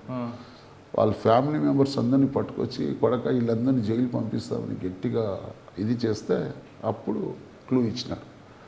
క్లూ ఇచ్చినా కూడా నమ్మేదానికి లేదు మనకు. వాడు ఏదైతే క్రైమ్ చేసిన ఆయుధాలు ఉన్నాయి కదా, వేటుకొడవులు అవన్నీ ఆ బావిలో ఉన్నాయని చెప్తే ఆ బావిలో మోటార్ పెట్టించి నీళ్ళంతా బయట తోడించి గజేదిగాలను పంపించి అది తీసిన తర్వాత అది ట్రేస్ అయ్యే వరకు మనకు వానిపైన క్లూ ఏమి ఇచ్చాడు. నేనే చేసినాను, ఎందుకంటే వాళ్ళు చేసేదానికి వాళ్ళు అందుబాటులో రాలేదు కాబట్టి వీళ్ళకి చేసేస్తే అయితే బాగా తాపించినాడు. బాగా తాపించి గొంతు కోసేసినాడు. ఎంతమంది వాళ్ళు? ఇద్దరు. అయ్యో, ఇద్దరు. వాళ్ళు వచ్చింది మర్డర్ చేసే కిరాయింతకులుగా వచ్చినారు. కిరాయింతకులకి ఇద్దరు బాగా తాపించి ఈయన గంగిరెడ్డి అనేతను వాళ్ళకి మర్డర్ చేసింది. ఆ కేసు కూడా లైఫ్ పడింది. సూపర్. అది చాలా, ఎందుకంటే కంప్లైంట్ ముద్దాయిగా చేస్తూ అతని పైన కన్విక్షన్ చేయడం అది పెద్ద చరిత్ర ఆ రోజుల్లో. అది కూడా కేసు లైఫ్ పడింది. అదంతా ఒకసారి డిఐజీ గారు సత్యనారాయణ సార్ అని ఉండే, ఆయన విజిట్కి వచ్చినాడు. విజిట్కి వచ్చి సార్ నా కన్విక్షన్ రేటు ప్లస్ నేను చేసిన గుడ్ వర్క్ అంతా చూసి ఆయన విజిటింగ్లో రాసినాడు. ఇతను ఇంతవరకు ఇప్పుడు అంతా మండల్ హెడ్ క్వార్టర్ పోలీస్ స్టేషన్లో చేసినాడు, ఇతనికి టౌన్ పోలీస్ స్టేషన్ నుండి పోస్టింగ్ అని ఆయన రాస్తే అప్పుడున్న ఎస్పీ గారు నాకు పొద్దుటూరు 2 టౌన్ ఇచ్చినారు. అదొక గిఫ్ట్. అంటే నా యొక్క అంటే టౌన్ స్టేషన్ చేయాలంటే అంత ఈజీ కాదు. రాయలసీమలో చాలా గ్రేడింగ్స్ ఉన్నాయి. రాయలసీమలో చేయాలంటే ఇంకా అది మనం పోలీస్ ఆఫీసర్గా కొన్ని చెప్పొచ్చు, చెప్పకపోవచ్చు. ఇది డిసిప్లిన్ ఫోర్స్ కాబట్టి క్యాస్ట్ని చాలా ప్రియారిటీ ఇస్తారు. క్యాస్ట్ అనేది చాలా ఇంపార్టెంట్ మెజారిటీ. అందుకు మనం దానికి నో కామెంట్స్, దాని గురించి మనం కామెంట్ చేయకూడదు. సార్, ప్రొద్దుటూరు అంటే మీకు గిఫ్ట్ అంటే ప్రొద్దుటూరు బంగారం గిఫ్టా? గిఫ్ట్ అంటే నీకు మైన్ ఏముంది, పోలీస్ ఆఫీసర్ అంటే జనరల్గా ఇప్పుడు ఈడ ఉంది ఆత్మకూరు, కొన్ని వస్తువులు దొరుకుతాయి, కొన్ని వస్తువులు దొరకవు. అదే పొద్దుటూరు అయితే అన్ని విధాల వసతులు ఉంటాయి. బంగారం దగ్గర నుండి మంచి బంగారు షాప్స్ కూడా చాలా మంచిగా ఉంటాయి. అంటే రెస్పెక్ట్ ఉంటుంది. టౌన్ కల్చర్లో చేస్తే సడన్గా ఒక 10 మంది వచ్చినారనుకో, వాళ్ళకి ఏం కావాలన్నా మనం ప్రొవైడ్ చేయవచ్చు. ఇదే ఆత్మకూరులో చేయాలంటే దాని టైం పడుతుంది. అంటే ఒక చేసినామని ఆ రోజుల్లో పొద్దుటూరు 2 టౌన్. అసలు ప్రొద్దుటూరు బంగారం ఎందుకండి? అక్కడ గనులు లేవు, ఏమీ లేవు. గనులు లేవు కాకపోతే బిజినెస్ మ్యాన్ చాలా ఉన్నారు. మహారాష్ట్ర అంటే బాంబే తర్వాత సెకండ్ బాంబే అంటారు మన రాయలసీమ. టౌన్ కూడా పెద్ద కనిపించదండి, చాలా కనబడదంటే అదే అర్థం కానీ పొద్దుటూరు అంటారు. అయితే మనకు తెలిసిన వాళ్ళు అయితే బాగా, ఇప్పుడు భూసీటరామ్ ఉన్నాడు, నాకు మంచి మిత్రుడు, ఆయన చాలా మంచి వ్యాపారస్తుడు. అక్కడికి ఎందుకు వస్తారని, ఆ ఊరు చూస్తే చూడడానికి కూడా చిన్న. గోల్డ్లో నమ్మకం ఉంటుంది. బంగారు అనేది చాలా మందికి తెలియని రహస్యం ఏమంటే దాంట్లో ఎంత మిక్స్ అయ్యేది నేను చెప్పలేను. దానికి బంగారు కావచ్చు, బట్ట కావచ్చు, క్లాత్, అది వాళ్ళకే తెలుస్తుందంట. ఎవరైతే ఆ వ్యాపారం చేస్తారో వాళ్ళకి మాత్రమే తెలుస్తుంది. కాబట్టి అది మంచి పేరుంది, మంచి ఐటమ్స్. అంటే నీకేం చెప్తున్నానంటే నీ హైదరాబాద్ సిటీలో కూడా ఉండదు అటువంటి ఐటమ్స్ చేయించే కెపాసిటీ పొద్దుటూరులో ఉంది. నీకు మోడల్స్. కానీ చాలా చిన్న ఊరు అంటే అది ఫారిన్ నుంచి వచ్చేవాళ్ళు కూడా చేయించుకొని పోతారు. అదే హైదరాబాద్ లాగా పెద్ద పెద్ద షాపులు కనపడవు, చిన్న ఊరు. అంటే నమ్మకం. అంటే నీకు ఫస్ట్ ప్రాబ్లం ఎక్కడంటే వీళ్ళు తయారు చేయించి ఇస్తారు. హైదరాబాద్ సిటీలో ఏమంటే నీకు మెటీరియల్ రెడీగా ఉంటుంది. అంటే నువ్వు ఏ ఐటమ్స్ కావాలన్నా కూడా రెడీగా తయారు చేసిన 24 క్యారెట్ కావచ్చు, రెడీగా ఉంటే అది నువ్వు పోతానే డబ్బు కట్టి ఎత్తుకుని అయిపోవచ్చు. ఇక్కడ అట్లా కాదు. మనం ఆర్డర్స్ చేస్తే అది నీకు 1 మంత్ కావచ్చు, 2 మంత్ కావచ్చు. మనం ఏదైతే అందులో కల్తీ లేకుండా చక్కగా నమ్మకం బాగా. సరే, ప్రొద్దుటూరులో మీకు మార్క్ ఏముందండి? పొద్దుటూరులో నేను బాగా ల్యాండ్ ఆర్డర్ బాగా చేసినాను, మంచి పేరుంది. అయితే అప్పుడు 2004 కాంగ్రెస్ గవర్నమెంట్ వచ్చినప్పుడు వరదరెడ్డికి కొంచెం నాకు చిన్న ప్రాబ్లం వచ్చాయి. ఆడ ఏమంటే రమణారెడ్డి అని ఒకతను ఉన్నాడు, అవును. ఎక్స్ఎమ్మెల్యే. అతనికి ఈయన మధ్య ఒక ఎలక్షన్ జరిగేటప్పుడు దస్తగిరిపేట అని ఒకటి వస్తుంది, నడంపల్లి బోడంపల్లి అనే వీధులు ఉన్నాయి. ఓకే. ఆ వీధుల్లో ఏజెంట్లు వరదారెడ్డికి లేరు, అదంతా రమణారెడ్డి ఏరియా. ఆడ నేను ఏం చేసినా, ఒక పోలీస్ ఆఫీసర్కి ఏం చేసినా అంటే ఏ పార్టీ ఏజెంట్ కూడా ఎవడు తీసేదానికి లేదు, ఇది నేను నా ఏరియాలో నా కంట్రోల్లో ఉండాలని ఏజెంట్లు కూర్చోబెట్టి ఎలక్షన్ జరిపించిన, ఫేర్గా చేయించిన. అది రమణారెడ్డికి ఒప్పుకోలేదు. కానీ అట్లనే వరదారెడ్డి కూడా నాకేం సాయం చేయలేదు. గవర్నమెంట్లో వస్తానే నువ్వు అప్పుడు తెలుగుదేశం గవర్నమెంట్లో వచ్చినావు కాబట్టి నువ్వు చెలో జావని బాలరెడ్డిని నా బ్యాచ్ వాడేవాడు, వానికి ఆడ 2 టౌన్ వేసేగించి నన్ను తాళ్ళపొద్దుటూరు పంపిస్తారు. ఇక్కడికి తాళ్ళపొద్దుటూరు. అప్పుడు ప్రొద్దుటూరులో ట్రాఫిక్ మీకే ఉండేది అప్పుడు. కానీ ట్రాఫిక్ అసలు కంట్రోల్ ఉండదండి, రోడ్లు డెవలప్మెంట్ లేదు. ట్రాఫిక్ కంట్రోల్ ఉండదంటే దానికి చాలా ఇంపార్టెంట్ ఏమంటే పొద్దుటూరు చుట్టుపక్కల ఉండే ప్రాంత ప్రజలంతా ఉదయం 8 నుంచి రాత్రి 9 వరకు టౌన్లోనే ఉంటారు. ప్రతి ఒక్కడు పల్లె ప్రాంతం నుంచి ఎన్నో వందల ఆటోలు ఉంటాయి, వాహనాలు ఉంటాయి. కాబట్టి నేరో రోడ్డు ఉండడంతో వచ్చిన చుట్టుపక్కల ప్రాంత ప్రజలంతా కాలేజీ కావచ్చు, సినిమా హాల్ కావచ్చు, హాస్పిటల్ కావచ్చు, ఏ అదర్ బంగారు షాపుల దగ్గర కావచ్చు, బట్టల షాప్ కావచ్చు, ఏదైనా కావాలన్నా మార్కెట్ కావచ్చు, మార్కెట్ కూడా సెంటర్లోనే ఉంటుంది. అందరూ అక్కడే వస్తారు. వచ్చినప్పుడు ట్రాఫిక్ సమస్య చాలా. దాంట్లో ఈ ప్లాట్ఫారం వాళ్ళు చాలామంది ఉంటారు, వాళ్ళకి మనం సరిగా ఏది చూపిలేము. ఎందుకు ఈ మాట చెప్తున్నానంటే వాడు ఎంత పెద్ద డబ్బు ఉన్నోడైనా ఒక షాప్లో ఉన్నా కూడా ప్లాట్ఫారం బతికేవాడు రోడ్డుపైనే ఉంటాడు కదా, వానికి కూడా భార్య పిల్లలు ఉంటారు కదా, వాని బతుకు తెరుగు కూడా వాడు చూసుకోవాలి కదా. కాబట్టి ఇంకా దానికి మానవత్వం అనేది ఒకటి అడ్డం పడుతుంది. మనం ఎంత జాగ్రత్తగా ఉద్యోగం చేయాలన్నా కూడా పబ్లిక్ వాళ్ళ కడుపు కొట్టడం కూడా మనం అది మానవత్వంగా కొన్ని మనం చెప్పలేము. ఆడ సైలెంట్. బంగారం కొన్నారు ఎప్పుడైనా? బంగారం అంటే అప్పుడు నా మ్యారేజ్ కొన్నాను, 19లో నా మ్యారేజ్ జరిగింది, ఆయన రాము దగ్గరే చేయించినాము.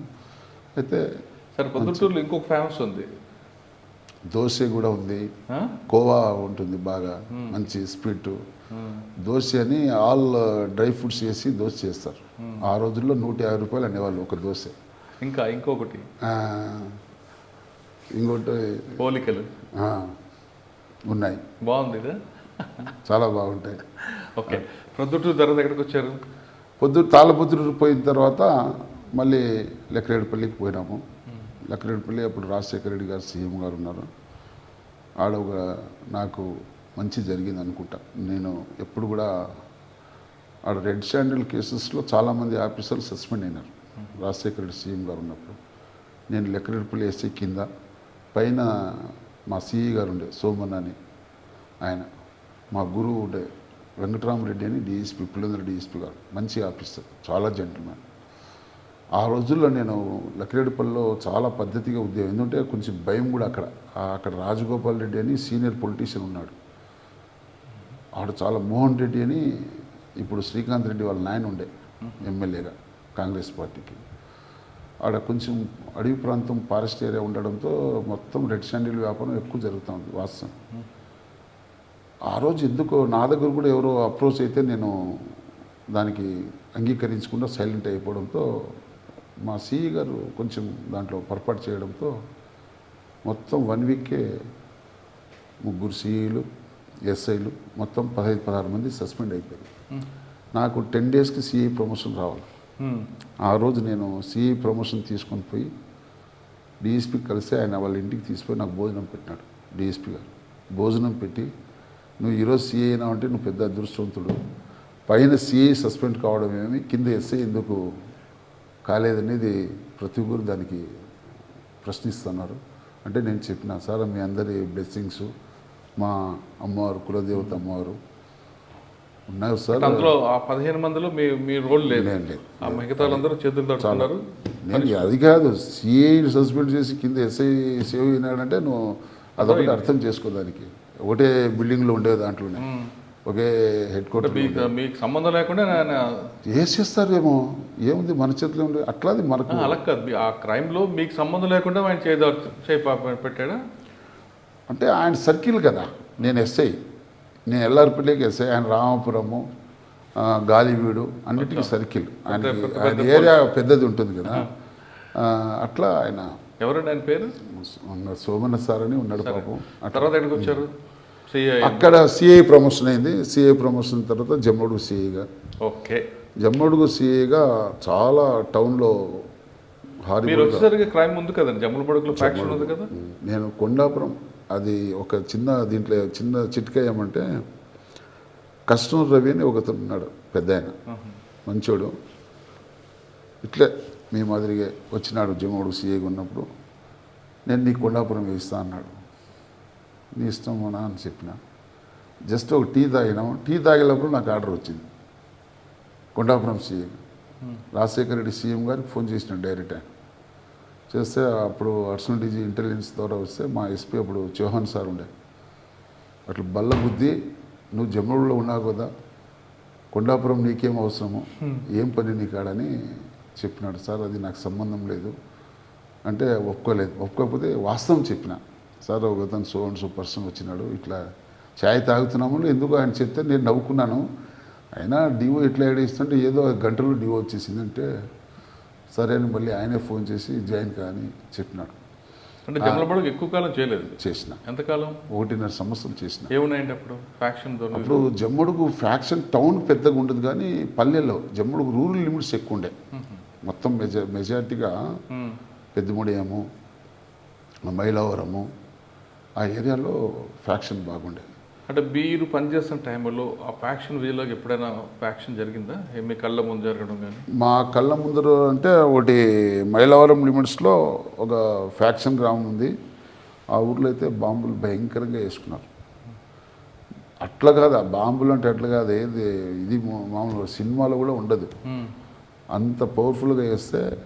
అయితే లక్కీగా ఏమంటే ఎవరు మర్డర్ కాలేదు, అది అదృష్టం. ఇంజురీస్ అయినాయి, రైటింగ్ కేసులు రిపోర్ట్ అయినాయి. అప్పుడు నేను వెంకటాద్రి అని సిఈ గారు, రూరల్ సిఈ గారు ఉండే, అందరం పోయి చాలా చాకచక్యంగా. సార్ మీరు చాలా ఫ్యాక్షన్ వెళ్ళి చూశారు కదా, అసలు ఫ్యాక్షన్కి ఆరిజిన్ ఏంటండి? అంటే మైన్ నేను అంతా అక్కడ చూసిన స్టడీలో, నేను కొండాపురం సిఐగా ఉన్నప్పుడు కొడిగాండ్లపల్లి ఒక ఊరు, చాలా కొర్రపాడు అని ఒక ఊరు, చాలా ఫెరోసిస్ నేల. కొడిగాండ్లపల్లి గ్రామంలో 1989 నుంచి ఫ్యాక్షన్. అంటే ఇండ్లు తగలబెట్టి వెంటాడి వేటకొడులతో బాంబులు వేసి మర్డర్ చేసిన సీన్లు ఉన్నాయి కొడగాండ్లపల్లి విలేజ్లో. అక్కడ కొడగాండ్లపల్లిలో మైన్ ఏమంటే ఒక సైడ్ ఏమో మద్దిలేటి రెడ్డి, ఒక సైడు తిమ్మారెడ్డి, వీళ్ళిద్దరి మధ్య బాగా. వాళ్ళు పోయిన తర్వాత వాళ్ళ కుటుంబం, వెంకటరెడ్డి అనే ఒకతను, గంగాధర్ రెడ్డి అనే ఒక గ్రూపు, ఎంపీడీఓ ఆఫీస్ ముద్దునూరు, మీరు కూడా వినుండొచ్చు. ఇట్లే 2-2.5 గంటలు అవుతుంది. నేను ఇంట్లో, నాది వచ్చి కొండాపురం ఆఫీస్ అయితే, ఇల్లు వచ్చి తాళ్ళబొద్దుటూరు. ఇంట్లో వచ్చిన మా భార్య భోజనం పెట్టింది. జస్ట్ అట్లా భోజనం చేస్తామని చెయ్యి అట్లా ప్లేట్లో చేయి పెట్టినాను. ఓబ్లేస్ అని ఎస్ఐ గారు ఉండే ముద్దునూరులో, ఫోన్ చేసి సార్ డబుల్ మర్డర్ జరిగిందని. ఎంపీడీఓ ఆఫీస్లో డబుల్ మర్డర్, బాడీ సేక్ అయిపోయి ఇంకా అన్నం అట్లే ప్లేట్ అట్లే వదిలేసి జీబీ వేసుకొని పోయినాం. పోతే అప్పుడు ఎస్పీ గారు మల్లారెడ్డి సార్ ఉండే. ఒకటి ఏమైందంటే అప్పుడు రామసుబ్బారెడ్డి అని ఒకతను ఫ్యాక్షన్ కొడిగాండ్లపల్లి, వెంకటరెడ్డి అనే అతనికి మర్డర్ చేయాలని వీళ్ళు టీం అంతా ప్లాన్ వేసుకొని ఒక 15 మంది వరకు ప్లాన్ వేసుకొని తిరిగినాం. వాళ్ళు బాంబులు వేయడంతో అతను తెలివివంతుడు, జంప్ అయి పరిగెత్తిపోయి ఎంపీడీ ఆఫీస్ లోపల దొరికిపోయాడు. అక్కడ ఆఫీస్ ఎట్లంటే ట్రైన్ బాక్స్ మాదిరిగా ఒక రూమ్ నెక్స్ట్ వాకిలు పోతా ఉంటే ఒక అంకాలమ్మ అని ఒక అటెండర్ పాపం ఆడ మనిషి, ఇతను పడే బాంబు ఇతను జస్ట్ 1 నిమిషంలో అట్లా ముందుకు పోయి అంకాలమ్మ వెనక అయిపోయింది అటెండరు, ఇతను ముందు వెళ్ళిపోయినాడు. ఆ బాంబు ఆమె వీపు పైన పడింది. ఆ బాంబు వీపు పైన పడితే ఆమె బాడీలో ఉండే పార్ట్స్ అంతా, మన జెంటిల్మెన్ సినిమా చూసినావు కదా, అట్లా జెంటిల్మెన్ సినిమాలో ఎట్లా ఖర్చుకున్నాయో అట్లా ఖర్చుకున్నాయి. గోడకు పీసెస్ అని బాంబులు పడి. అప్పుడు మేము టెన్షన్లో ఒక వ్యక్తి ఏమో గేట్లో ఎంపీడీ ఆఫీస్ గేట్లో బాడీ పడింది, ఒక బాడీ ఏమో వాకిలి కడుపుమాన పైన ఆ అంకల్ అమ్మది. ఆ కేసులో నేను చాలా సఫర్ అయినా కూడా పోలీస్ ఆఫీసరు అపార్థం చేసుకొని అప్పుడు ఆదినారాయణ రెడ్డి ఎమ్మెల్యే గారు అతనికి నువ్వు ఫేవర్గా ఉన్నావని నా పైన కొన్ని నిందులు కూడా వేసినారు. అయినా కూడా నేను ధైర్యంగా ఎదుర్కొన్నాను. ఇన్వెస్టిగేషన్ కూడా చాలా ఫేర్గా చేసిన. నాకు ఎవడైతే తప్పు చేసినా ఎవరిని వదలలేదు. Even MLA brother Shivanath Reddy ఎమ్మెల్సీగా కూడా చేసినాడు. ఆయన పేరు కూడా 120B కింద ముద్దాయి చేసేసి ఛార్జ్ షీట్ వేసేసి జడ్జి గారిని రిక్వెస్ట్ చేసుకొని నంబర్ తీసుకొని వచ్చేసిన. తర్వాత ఆ కేసు సిఈడికి ఇచ్చినారు నా పైన అనుమానంతో. సిఈడి వాళ్ళు కూడా మొత్తం ఇన్వెస్టిగేషన్ చేసి రామాంజనేయకి చేసిన ఇన్వెస్టిగేషన్ కరెక్ట్ అని చెప్పి వాళ్ళు కూడా సిఈడి ఫైల్ రిటర్న్ చేసినారు. చేస్తే 2016లో ఆ కేసు ట్రయల్కి వచ్చింది. నేను ఇప్పుడు బద్వేలు సిఈగా ఉన్నాను. ఆ కేసు ట్రయల్ జరిగేటప్పుడు 6 months దానికి వాయిదా ఇచ్చినారు. ఆ కేసు గ్యారంటీ లైఫ్ పడుతుందని వాళ్ళు కూడా తెలుసు, వాళ్ళ లాయర్ కూడా తెలుసు. అంటే అంత పర్ఫెక్ట్గా ఇన్వెస్టిగేషన్ చేసినాడని మేము కూడా చాలా ప్రిపేర్ అయి ఉన్నాము. నాకు ఒక 3 times వాయిదా ఇచ్చినారు. నేను పోవడం కోర్టుకు, వాళ్ళు ఏదో రాజీ అవుతారంట, పోస్ట్పోన్ చేయడం, అట్లా 3-4 times పోస్ట్పోన్ అయింది. తర్వాత వాళ్ళు 60 lakhs ఇచ్చి కాంప్రమైజ్ అయినారు. 60 లక్షలు ఇచ్చి ఆ కేసు కొట్టేసినారు. నెక్స్ట్ కొరపాడు పెద్దిరెడ్డి అని అక్కడ లోకల్ గంగాదేవపల్లి కొరపాడని జస్ట్ నేను ఇట్లే మనం ఇద్దరు ఎట్లా ఆఫీస్లో మాట్లాడుకుంటున్నాము అట్లా మాట్లాడుతున్నాము. జస్ట్ నాకు పెద్దిరెడ్డి ఫోన్ చేసినాడు. చేసి సార్ నేను ఈ విధంగా గంగాదేవపల్లి పొలం ఫీల్డ్ తోట దగ్గర పోతున్నాను, నేను అది క్రషర్ మిషన్ ఉంది, క్రషర్ మిషన్ దగ్గర పోతున్నాను, మీరు ఆఫీస్లో ఉంటే నేను వస్తాను సార్ అన్నాడు. సరే ఉన్న పెద్దిరెడ్డి రా అని చెప్పిన. అది నాతోనే లాస్ట్ కాల్ అతను మాట్లాడడం. ఆ క్రషర్ మిషన్ చూసుకొని తర్వాత ఆయన రిటర్న్ వచ్చినాడు. రిటర్న్ వస్తానే వేటకోడలతో బాంబులతో వేసి మర్డర్ చేసేసినారు. పొలం మొత్తం ఈ సీనకాయ తోటల మధ్యలోనే మర్డర్ అని నాకు ఫోన్ వచ్చింది. ఫోన్ వస్తే నేను మఫ్టీలో ఉంటే, అయితే నాకు 5 పోలీస్ స్టేషన్ కొండాపురం మఫ్టీలో ఉన్నా కూడా నా యూనిఫామ్ ఇప్పుడు నా జీబ్లో ఉండేది. వెంటనే నేను పరిగెత్తిపోయి తోటలోనే యూనిఫామ్ వేసుకొని జవాన్ ఎస్పీ గారు ఆయన షేక్ అయిపోయినాడు. ఇప్పుడు తెలంగాణలో ఉంటాడు ఆయన ఆఫీసర్, మంచి ఆఫీసర్ ఆయన. అది చాలా సఫర్. ఫ్యాక్షన్ అంటే చాలామంది భయము. ఫ్యాక్షన్ అంటే మీకు ఇంకోటి చెప్తా. ఎంపీడీ ఆఫీస్లో మర్డర్ జరిగితే రామకృష్ణ అని ఒక నెల్లూరు నుంచి వచ్చిన డిఎస్పీ, ఆయనంతా అక్కడే చేసేవాడు. ఆ రాయలసీమలో ఎప్పుడు చేయలేదు ఆయన. గ్రూప్ 1 ఆఫీసర్ డైరెక్ట్ ఎస్ఐ నుంచి అయినాడు డిఎస్పీ రామకృష్ణ అని. రామకృష్ణ యాదవ్ ఆయన పేరు, మంచి ఆఫీసరే. ఎప్పుడు మా కామెడీకి చెప్పాడు బొచ్చులో ఫ్యాక్షన్ అని. ఈ ఎంపీడీ ఆఫీస్ ఫ్యాక్షన్ మర్డర్ చూసి ఆయన సివిరింగ్ వచ్చి పడి కోమలో వెళ్ళిపోయాడు. ఆయన సీన్ చూసి బ్లడ్ చూసా ఆ బీభత్సం, ఆ నేరస్థలం చూసి మనిషి కోమలో వెళ్ళిపోయినాడు. అయ్యో. అప్పుడు సంతోష్ మీద ఐజీ గారు ఉండే, ఆయన ఫోన్ చేసినాడు, ఆయన సెల్లుకి ఫోన్ చేసినాడు. నేను ఎత్తినా, సార్ నేను నమస్కారం సార్ రామాంజనేయకి సిఏ అనే లోపల ఆయన ఇంగ్లీష్లో ఏం తిట్టాడో నాకు అర్థం కాలేదు. అర్థం కాక ఫోన్ వచ్చి డిఎస్పీ కదా, నాకు కదా రాలేదు, డిఎస్పీకి వచ్చింది కాబట్టి ఆయనకు ఆ మాట చెప్తే నవ్వినాడు. మళ్ళీ అప్పుడు చెప్పిన నేను, ఆయన కొంచెం బయట పడినప్పుడు, సార్ మీరే అంటే కదా ఫ్యాక్షన్ బొచ్చులో ఫ్యాక్షన్ ఉంటుంది చూసిరా ఫ్యాక్షన్ ఏంటి, అరే నాయన నీకు నమస్కారం రా, నీ ఏరియాకు ఒక నమస్కారం అని అన్నాడు ఆయన రామకృష్ణ యాదవ్ డిఎస్పీ. అంటే పోలీస్ ఆఫీసరుకి చాలా కష్టం. ఫ్యాక్షన్ ఏరియాలో ఉద్యోగం చేయాలంటే గట్స్ కూడా ఉండాలి, ఓర్పు ఉండాలి మనిషికి. ఓర్పు లేకపోతే చాలా, ఎందుకంటే కొన్ని టైంలో చాలా నిందులు వచ్చేస్తాయి పోలీస్ ఆఫీసర్కి. మన టైం బాగలేదనుకో, నువ్వు ఎంత పద్ధతిగా ఉద్యోగం చేసినా కూడా కొన్ని అవమానాలు భరించే పరిస్థితులు వస్తాయి. మీకు అర్థం ఎదురైందా? వచ్చింది నాకు. ఆ ఎంపీడీ ఆఫీస్ దగ్గర మర్డర్ జరిగితే కొంతమంది రామ్ సుబ్బారెడ్డి మనుషులు నా పైన కామెంట్ చేస్తే, రామ్ సుబ్బారెడ్డి నాకు బాగా మంచి వ్యక్తి ఆయన, నేను పక్కన పోయి ఫోన్లో మాట్లాడినా, అన్నా నువ్వు చూసినావు కదా నేను వచ్చి 7 ఏళ్ళ నుంచి నీ ఏరియాలో ఉద్యోగం చేస్తున్నాను, ఏ రోజు కూడా వన్ సైడ్ ఏమైనా చేసినాను నేనా అంటే, లేదు ఆయన ఒప్పుకున్నాడు. ఆయన పాపం మంచి వ్యక్తి ఆయన. ఒకటే మాట చెప్పినాడు, మీరు సిఏ పైన కామెంట్ చేయాల్సిన అవసరం లేదు, ఫ్యాక్షన్ కల్చర్ మనకు తెలుసు కదా, రాసి ఏం చేస్తాడు దానికి. సార్ దీని ఆరిజిన్ ఎందుకండి? అంటే ఆధిపత్య పోరు అనుకోవాలా, డబ్బుల కోసమా?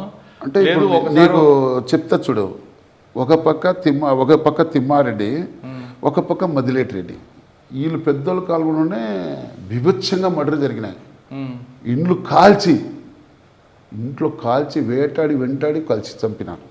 చంపినప్పుడు వాళ్ళ తరం పిల్లలు అప్పుడు చిన్నగా ఉంటారు, వాళ్ళు దానికోసము అది ఒక పెద్ద పగతో ఏదో ఒక యుద్ధం సాధించాలనే ఒక తపనతో ఉంటారు.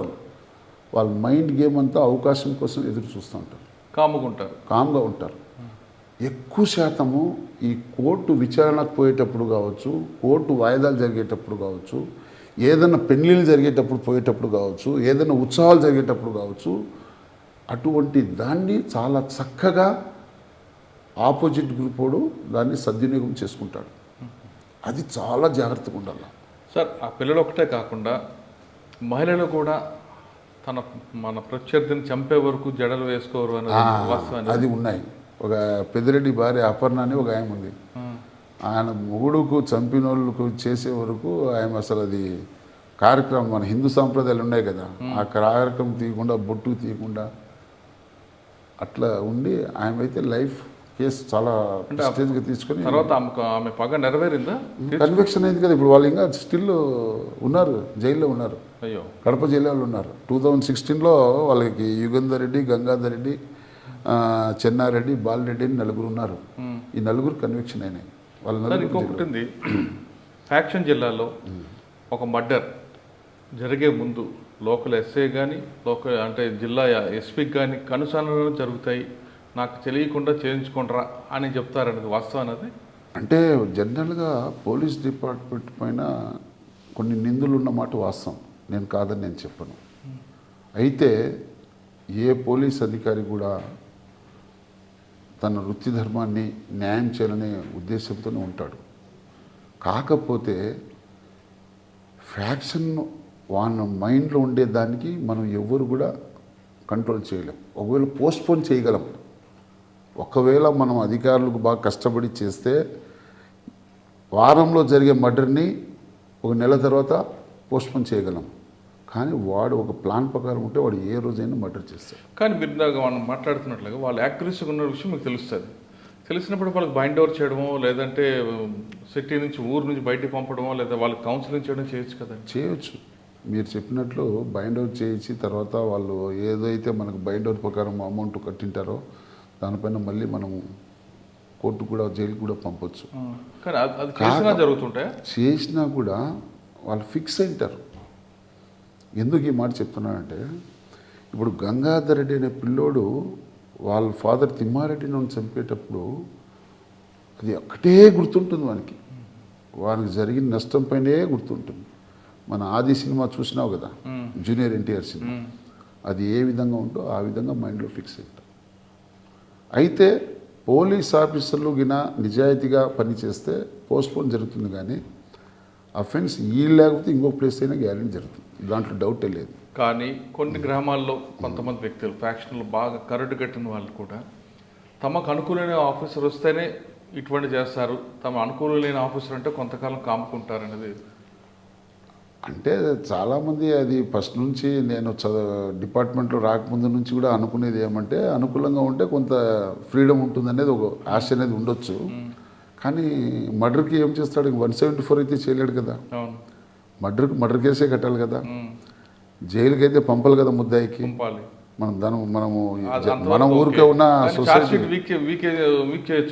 వీక్ చేయాలంటే ఇప్పుడు ప్రతి ఒడు మనకన్నా ఫ్యాక్షనిస్ట్కే బాగా చట్టం పైన అవగాహన ఉంది, పోలీస్ ఆఫీసర్ పైన. ఎందుకంటే వాళ్ళు ఎక్కడ లూప్ హోల్స్ ఏ విధంగా ఎట్లా సీన్ తప్పించుకోవాలా.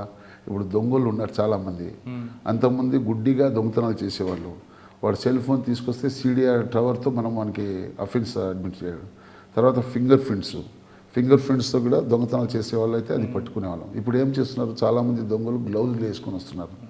సెల్ ఫోన్లో మన ఇది ఉంది కదా, అదృశ్యం సినిమాలో ఒక చోట సెల్ పెట్టేసి ఒక చోట వాడు ఉంటాడు. లొకేషన్ ఏమో అది CDR అంతా చేస్తే లొకేషన్ ఏమో ఆడు ఉంటుంది, మనిషి ఏమో ఈడు ఉంటాడు. అట్లా చాలా తెలివితేటలు ఉన్నాయి. అంటే ఇప్పుడు తెలివితేటలు పక్కన పెడితే ఒక యూనిట్ ఆఫీసర్ అక్కడ మర్డర్లు జరిగినప్పుడు నా అనుకూల వ్యక్తులు చేశారు సార్ కొంచెం చూసి చూడండి పోవాయా అని ఎవరైనా పెద్దవాళ్ళు చెప్తే ఛార్జ్ షీట్ అంటే మీరు అన్నట్లే జైలు పంపుకోవడం 174 చేయడం ఆల్రెడీ కాకపోయినా ఛార్జ్ షీట్ వీక్ చేసి శిక్ష పడకుండా చేయొచ్చు. నాకు తెలిసి నాకున్న 31 సంవత్సరాల అనుభవంతో నాకు తెలిసింది ఏమంటే కొంచెం లీన్ పోల్స్గా ఉంటే కొంచెం కొట్టకుండా తగ్గడం ఎక్కువ జనరల్గా బాగా ఫెరోసిస్ కొడతాం. అంటే ఇది లీగల్గా మనం చెప్పకపోయినా ప్రాక్టీస్ కౌన్సిలింగ్ అనేది చాలా స్ట్రాంగ్గా ఉంటుంది. ఆ కౌన్సిలింగ్ చేసే దాంట్లో విధానంలో తేడా ఉండొచ్చు. అదే కింద కూర్చోబెట్టుకుని పైన కూర్చోబెడతారు. ఏదో ఇంకా దానికి ఇంకా ఎవరెవరు అభిప్రాయాలు దానికి మనం ఒక ఆఫీసర్ పనిచేస్తున్న టైంలో చాలా ఎక్కువ మటలు జరిగాయండి. అతను టైం బాగలేదు అయింది. అవునా? నిజం నేను చెప్తున్నా. ఈ మాట ఎందుకు చెప్తున్నా అంటే మల్లారెడ్డి సార్ మంచి ఆఫీసర్ ఆయన. నేను కూడా ఆయనతో చేసినప్పుడు ఆయన ఉన్నప్పుడే ఎంపీడీ ఆఫీస్లో మర్డర్ జరిగింది. అయితే అది ఎవరు తెలియదు. అది ఆ విధంగా స్కెచ్ చేస్తారనేది అసలు అది ఎంపీడీ ఆఫీస్ అంటే జనాలంతా ఉంటారనే కదా అందరూ. పబ్లిక్ ఉండే చోట నీకు సెక్యూరిటీ లేదంటే మనం ఎంత ఫ్యాక్షన్కి ఎంత ఫెరోస్ తీసుకుంటారు. ఆయన టైం బాగాలేక జరిగాయా? ఆయన టైం బాగా నిజంగా టైం బాగా. దాని మీద ఏమంటే అప్పుడు ఆయన పైన కూడా నిందు పడింది, మా పైన కూడా నిందు వేసినారు. అయితే మాకు మా అమ్మవారు ఉంది కాబట్టి మేము బయటపడ్డామని. ఆ సామాజిక వర్గ వాళ్ళకి సంబంధించిన వాళ్ళే ఎస్పీగా పనిచేసినప్పుడు ఎక్కువ మర్డర్లు జరిగేవి, కానీ వేరే వాళ్ళు పనిచేసినప్పుడు జరగకపోవడం కారణం ఏంటి? అట్లేం లేదు. నేను కడప జిల్లాలో సుమారు 25 సంవత్సరాల వరకు జాబ్ చేసినాను. ఎస్ఐ నుంచి సిఏ అని చేసినాను. మల్లారెడ్డి సార్ ఫస్ట్ టైం రావడం అక్కడ. అంతకుముందు కర్నూలు చేసినాడు సార్. ఆయన అక్కడ వచ్చినాడు. మంచి జెంటిల్మెన్ ఆఫీసర్ ఆయన. తరుణ్ జోషి సార్ అని వచ్చినాడు తర్వాత. ఇప్పుడు ఆయన సార్ తెలంగాణ, ఆయన కూడా మంచి ఆఫీసర్, యంగ్స్టర్ కదా. వచ్చి రావడంలోనే నా పైన విజృంభించి వచ్చినాడు ఆయన. ఏమని? నువ్వు ఎమ్మెల్యేతో బాగున్నావు, అది అనేది నీకు ముఖ్యము కాబట్టి ఆ Korapadu murder case, MPD office murder case ఎట్లా జరుగుతాయని అంటే నేను చాలా ఓపెన్గా మాట్లాడినా సార్ దగ్గర పోయి. సార్, నేను పోలీస్ ఆఫీసర్ యూనిఫామ్ వేసుకున్నాను. ఏ రోజు కూడా నా యూనిఫామ్ని ఎక్కడ కూడా ప్రాణం పైన తాకట్టు పెట్టేది ఉండదు. కొన్ని విషయాల్లో కాంప్రమైజ్ అయిండొచ్చేమో కానీ యూనిఫామ్ తాకట్టు చేసే ఉద్యమం నేను ఏ రోజు చేయలేదు. నేను కూడా మా అమ్మ నాయనకే పుట్టినాను. నేను ఆ గౌరవం నాకు కూడా ఉంటుంది. నేను ఎప్పుడు ఒకటి చెప్తున్నా చూడు సోదర నీకు, ఎందుకంటే నాకు మంచి మిత్రుడు కాబట్టి. మేము కూడా చాలా మానవత్వంగా ఆలోచన చేస్తాం. మా గ్రాండ్ ఫాదరు చాలా పూర్ ఫ్యామిలీ. నేను కళ్ళారా చూసిన. మా తాతగారు, అతనికి టైంలో భోజనం దొరికేది కాదు, 3 పూట్ల భోజనం దొరికేది కాదు. అటువంటిది ఆ భగవంతుడు మా నాయనకి 3 పూట్లు ఇచ్చినాడు. భోజనం ఇచ్చి 8 మంది పిల్లల్ని ఉద్యోగాలు వచ్చేటట్టు చేసినాడు ఆయన. మా నాయనకి ఆ దేవుడు సాయం చేసినాడు. అదే దేవుడు నన్ను ఒక స్థానాన్ని ఇచ్చినాడు. నేను దానికి ఆలోచన చేస్తాను. అంటే మా తాతగారికి ఉండే స్థానము, మా నాయనకు ఉండే స్థానము, నాకు ఇచ్చిన స్థానం, ఆ భగవంతుడు నాకు ఎంతవరకు సాయం చేసినా అది స్టడీ చేస్తాను. అప్పుడు నేను కూడా ఒక పోలీస్ ఆఫీసర్గా, ఒక మనిషిగా నా యొక్క కర్తవ్యాన్ని నేను పద్ధతిగా చేయాలనే ఆలోచన నాకు కూడా ఉంటుంది. కాకపోతే కొన్ని పరిస్థితి అనుగుణంగా కొంత ఈ వ్యవస్థ మనకు చేయకుండా కూడా బ్రేక్ వేసే అవకాశాలు ఉంటాయి. సార్, అదే టైంలో అంటే మీ గురించి అని కాదు, బాగా అనుకూలంగా ఉన్న ఆఫీసర్ పనిచేసిన చోట ఫ్యాక్షనిస్ట్ మర్డర్ చేసి, సార్ నేను మర్డర్ చేశాను, ఇంకా బాంబు కత్తిది అని ఎవరైనా వచ్చేవారా? అటువంటి సంఘటనలు జరిగి సినిమాలో చూపిస్తుంటారు కదా. ఇటువంటి నేను చూసింది ఒక్క ఉమేష్ చంద్ర ఎస్పీ సార్ ఉన్నప్పుడు ఫ్యాక్షనిస్టులు అంతా భయపడి వాళ్ళ దగ్గర ఉన్న మరణాదాయాలని ఏడో ఒక చోట, అంటే డైరెక్ట్ ఇవ్వలేదు, బాంబులు ప్లాంట్ చోటు పెట్టినామని ఒక చీటీ పంపిస్తే మనం పోయి కాటన్స్ వచ్చేసి దొరికి రాసుకోకుండా మర్డర్ చేసి పోలీస్ స్టేషన్కి వచ్చే రోజులు ఉండేవా? మర్డర్ చేసి పోలీస్ స్టేషన్ వచ్చింది ఏదంటే ఈ భార్య భర్తల కేసులో ఉన్నాయి, వచ్చినారు. అది ఫ్యాక్షన్కి రాలేదు. అట్లా నా పీరియడ్లో ఎక్కడ జరగలేదు. అది జరగలేదు. మీరు చూసిన ఫ్యాక్షన్ జిల్లాలో ఫ్యాక్షన్ కంట్రోల్ చేయడానికి బాగా కష్టపడిన ఆఫీసర్ ఎవరండి? ఐపీఎస్ ఆఫీసర్ బాగు సజ్జనార్ సార్. సజ్జనార్ సార్ పీరియడ్లో మేము కూడా చేసినాం. తాళపొద్దుట ఎస్ఐ అంతా ఫ్యాక్షన్కి బాగా అవేర్నెస్ ప్రోగ్రాం పెట్టించి వాళ్ళ పిల్లలకి చదువుకునేదానికి ఒక హోంగార్డ్ పోస్టులు ఇప్పించి, ఫ్యాక్షన్ పిల్లలకి హోంగార్డ్ పోస్టులు కూడా ఇప్పించి, వాళ్ళు ఏ విధంగా చదువుకోవాలనేది చాలా పెద్దనే డ్రమ్స్ పెట్టి ఊరంతా డ్రమ్స్ కొట్టి మొత్తం మార్చ్ పాస్ చేసి ఊర్లో ఒక రచ్చబండ దగ్గర అందరినీ గుమగొట్టి వాళ్ళకంతా మంచి చెడు గురించి చెప్పేవాళ్ళు. భవిష్యత్ మనిషి యొక్క జన్మ ఎత్తిన దానికి ఏ విధంగా మంచిగా బతకాలా, చెడు ఉంటే ఏ విధంగా నష్టపోతారు అని అంత చాలా బాగా చెప్పేవాళ్ళు సార్. కౌన్సిలింగ్ పేరు మీద బాగా అది థర్డ్ కౌన్సిలింగ్ స్ట్రాంగ్గా చేసిన. అప్పుడు నరసింగరావు సార్ అని అడిషనల్ ఎస్పీ గారు ఉండే, సత్యనారాయణ సార్ ఉన్నప్పుడు. ఎక్కడున్నారు ఆయన ఇప్పుడు? ఆయన సార్ రిటైర్డ్ అయింటాడు, తాడపత్రి అవన్నీ చేసినాడు. ఆయన కూడా మంచి ఆఫీసరు. బాగా అంటే ఒక టీం వర్క్ అంటే కౌన్సిలింగ్ స్పెషలిస్ట్. ఏదైనా కానీ ఒక టీం వర్క్ సోదరా. ఒకటి చెప్తున్నా చూడు, నేను పోలీస్ ఆఫీసర్స్ ఎప్పుడు కూడా ఒక టీం వర్క్గా ఉండాల. పోలీస్ ఆఫీసర్స్ ఎప్పుడు కూడా ఒక టీం వర్క్ ఉండాలి, అప్పుడే సక్సెస్ అవుతుంది. ఇప్పుడు మేము ఎస్ఐగా ఉన్నప్పుడు రోజులకి, సిఐగా ఉన్న రోజులకి, ఈరోజు డిఎస్పీగా ఉన్న రోజులకి చాలా తేడా ఉన్నాయి. ఈ తేడా ఉండిన దాంట్లో మనం ఎవరిని తప్పని చెప్పలేము. ప్రజలు స్వేచ్ఛగా ఉండాలా, స్వతంత్రంగా బతకాలా, నా యొక్క ప్రాథమిక హక్కుల్ని మీరు ఏ విధంగా అడ్డుపడతారనేది ప్రతి ఒక్కరు కామెంట్ చేయడంతో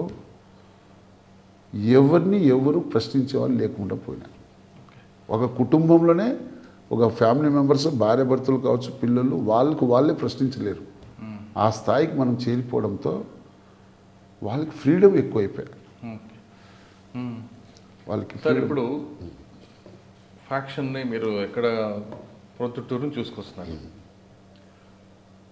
ఫ్యాక్షన్ ఒకప్పుడు పేపర్ ఓపెన్ చేస్తే ఫ్యాక్షన్ రాయలసీమ ఫ్యాక్షన్, బాంబులు, కత్తులు, గొడవలు, అంతా అదొక ప్రతి సినిమాకు ఒక కథలో దొరుకుతుంది. కానీ పూర్తిగా అది ఎలా కంట్రోల్ అయ్యిందండి? ఇప్పుడు ఎక్కడ కూడా నాకు తెలిసి ప్రతి ఒక్కరు ఇప్పుడు పబ్లిక్లో చాలా అవేర్నెస్ బాగా కంట్రోల్ అయినట్లు. కంట్రోల్ అయ్యే కారణం చెప్పమంటారా? ప్రతి ఒక్కడు ఏసీ రూమ్లో పండుకోవడము, పిల్లల్ని మంచిగా చదివించుకోవడము, వాళ్ళ ఫ్యామిలీ మెంబర్స్ మంచోళ్ళు. మహిళలు బాగుంటే ఒక మహిళ బాగుంటే వారి కుటుంబం బాగుంటుంది. ఊర్లో ఉండే మహిళలంతా బాగున్నారంటే ఊరంతా బాగుంటుంది. ఎందుకు ఈ మాట చెప్తున్నానంటే, ఒక కుటుంబం బాగుండాలంటే తల్లి చాలా ముఖ్యం, తల్లి పాత్ర చాలా ముఖ్యం. దానివల్ల చెడుగా పోయే వాళ్ళందరినీ ఆమె మంచిగా కంట్రోల్ చేసే సత్తా ఆ తల్లి చేతిలోనే ఉంటుంది. అట్లా ప్రతి ఒక్కడు చదువుపైన బాగా ధ్యాస పెట్టడం, పిల్లలకి మంచిగా చదివించుకోవడం. చాలామంది ఫ్యాక్షన్ గ్రామాల్లో పిల్లలు చాలా బాగా చదువుతున్నారు. ఆ చదువుకోవడము ఒక మంచి లైఫ్, మంచి ఎంజాయ్మెంట్ లైఫ్కి అలవాటు పడిపోతే, ఇప్పుడు రోజు నువ్వు ఏసీలో ఉండేవని తీసిపోయి లాకప్లో వేస్తే ఎట్లుంటుంది మన పరిస్థితి? కోర్టు చుట్టూ తిరగడు. అది భయం. ఆ భయము అంటే జనరేషన్ మార్పు వచ్చింది. మొరటుతనం అనేది పోయింది. మొండితనం అనేది పోయింది. చాలామంది మొండిగా వ్యవహరించే వాళ్ళు ఉన్నారు, ఇంకా కొంతమంది ఉన్నారు.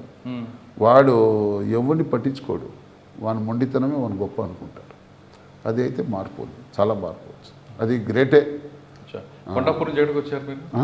2011 అప్పుడు ఎలక్షన్, జగన్మోహన్ రెడ్డి వాళ్ళది ఎలక్షన్ జరిగింది. వాళ్ళ అమ్మ ఎమ్మెల్యేగా అప్పుడు పోటీ చేసేటప్పుడు 11 మంది సీఎల్ ట్రాన్స్ఫర్ చేసినారు కడప జిల్లా నుంచి. ఆ 11 మందిలో నేను ఒకడిని. ఎలక్షన్ కోడ్ వస్తుందని, కోడ్ వస్తుంది అని. ఇప్పుడు మా బాబాయ్ కర్నూలు కలెక్టర్గా ఉన్నారు, రామశంకర్ నాయక్ అని. ఇప్పుడు ఆయన నాకు ఎవరు పరిచయం లేదు కర్నూలు జిల్లా. ఆయన ఐజీ గారు సంతోష్ మేరా సార్ ఉండే మంచి ఆఫీసర్, ఆయన జెంటిల్మ్యాన్. ఆయనకి ఏదో చెప్తే నాకు సిరివిల్ల ఇచ్చిన పోస్టింగ్. సిరివిల్ల పోస్టింగ్ వస్తే నేను అప్పుడు శ్రీకాంత్ సార్ ఎస్పీ గారు ఉంటే పోయి నమస్కారం సార్, ఆయన కూడా ఆల్రెడీ ట్రాన్స్ఫర్ అయ్యి వచ్చింది, నమస్కారం సార్ అని రిపోర్ట్ చేసుకొని పాణ్యం దగ్గర రిటర్న్ వస్తున్నా. పాణ్యం దగ్గర వచ్చేటప్పుడు ఐజీ గారు లైన్లో వచ్చినారు. బాబు నీకు మళ్ళీ వాళ్ళు పొలిటికల్ వద్దంటున్నారు, నీకు ఏదో చూసుకున్నావు అన్నాడు. అప్పుడు మా బాబాయ్కి నేను ఫోన్ చేస్తే మా బాబాయ్ వాళ్ళకి చెప్పినాడు, అరే మా అన్న కొడుకు అతను అని. అప్పుడు గంగులు ప్రభాకర్ రెడ్డి, ప్రతాప్ రెడ్డి అని కాంగ్రెస్ గవర్నమెంట్. అప్పుడు వాళ్ళకి చెప్పి అప్పుడు ఉంటి. అయితే మళ్ళీ ఎలక్షన్ వచ్చింది. 23 మంది అవును. జగన్ వైసీపీ గవర్నమెంట్ ఎమ్మెల్యేలు వచ్చేటప్పుడు అప్పుడు గంగుల ప్రభాకర్ రెడ్డి నేను కడప నుంచి వచ్చినంటే ఈయన అక్కడ మనిషి ఏమో అని మళ్ళీ నన్ను ట్రాన్స్ఫర్ చేసినాను. నేను కరెక్ట్గా అహోబిళం లక్ష్మీనరసింహస్వామి గుళ్ళో నమస్కారం చేస్తున్నాను నా భార్య పిల్లలతో. చేస్తూ ఉంటేనే మురళీధర్ అని ఒక మన ఎస్బీసీఏ ఉండే, మురళీధర్ ఎస్బీసీఐ, ఆయన ఫోన్ చేసి నాకు నీకు ట్రాన్స్ఫర్ వచ్చిందంటే సర్లే ఇంక మనం ఏం చేయాలి, ఇంక ట్రాన్స్ఫర్ వస్తే నువ్వు ఆపికి మనకు అంత శక్తి లేదు అనుకుని ఉండిపోయినా. 1 month నాకు హెడ్ క్వార్టర్లో పెట్టి తర్వాత నంద్యాల 2 Town ఇచ్చింది. 2 Town దాదాపు 2.5 years చేసినాను. 2 Town పోలీస్ స్టేషన్ నేను పోయేటప్పుడు చాలా దొంగతనాలు జరగడము భయంకరంగా. నంద్యాల 2 Town ఒక విధమైన ఆడ ఒక ఏదో సెంటిమెంట్గా వాస్తు బాగలేదు, ఆడ వచ్చే ఆఫీసర్లంతా ఏదో విధంగా పనిష్మెంట్ తీసుకొని పోతున్నారని చాలా రచ్చ చేసేది. అయితే నాకు ప్రథమ నంది మహానందీశ్వర నవనందుల స్వాముల దయతో నేను ఆడ సక్సెస్ అయితే. ఆడ మంచి ఆఫీసర్ అండి మాకు అమర్నాథ్ నాయుడు డిఎస్పీ గారు, మంచి జడ్జిమెంట్ ఆఫీసర్. చాలా ఏమున్నాయండి మంచి కేసులు నంద్యాలలో? నంద్యాలలో ఆల్ క్రైమ్స్, దాంట్లో అఫెన్స్ ఎక్కువ, హెచ్బి అఫెన్స్ ఎక్కువ జరిగేవి, దొంగతనాలు ఎక్కువ జరగడము, రోడ్డు యాక్సిడెంట్స్ కావచ్చు, ఎర్రచందనం కేసులు పట్టినాము. వచ్చారు నంద్యాల నుండి? సిరివెల్ల నుంచే 2 Town, నంద్యాల 2 Town. తర్వాత నంద్యాల 2 Townలో ఉన్నప్పుడు ఒక సీనియర్ పొలిటీషియన్ లీడరు, పాపం ఆయన లేడు పెద్ద ఆయన, ఆళ్ళగడ్డ మనిషి ద్వారకా లాడ్జ్లో ఒక అతను వేటు కొడుకులు తీసుకొని దొరికినాడు నాకు. దొరికితే నేను లాకప్లో పెట్టి ఉన్నాను. పెద్ద మనిషి భూమా నాగిరెడ్డి, పెద్ద ఆయన మంచోడు.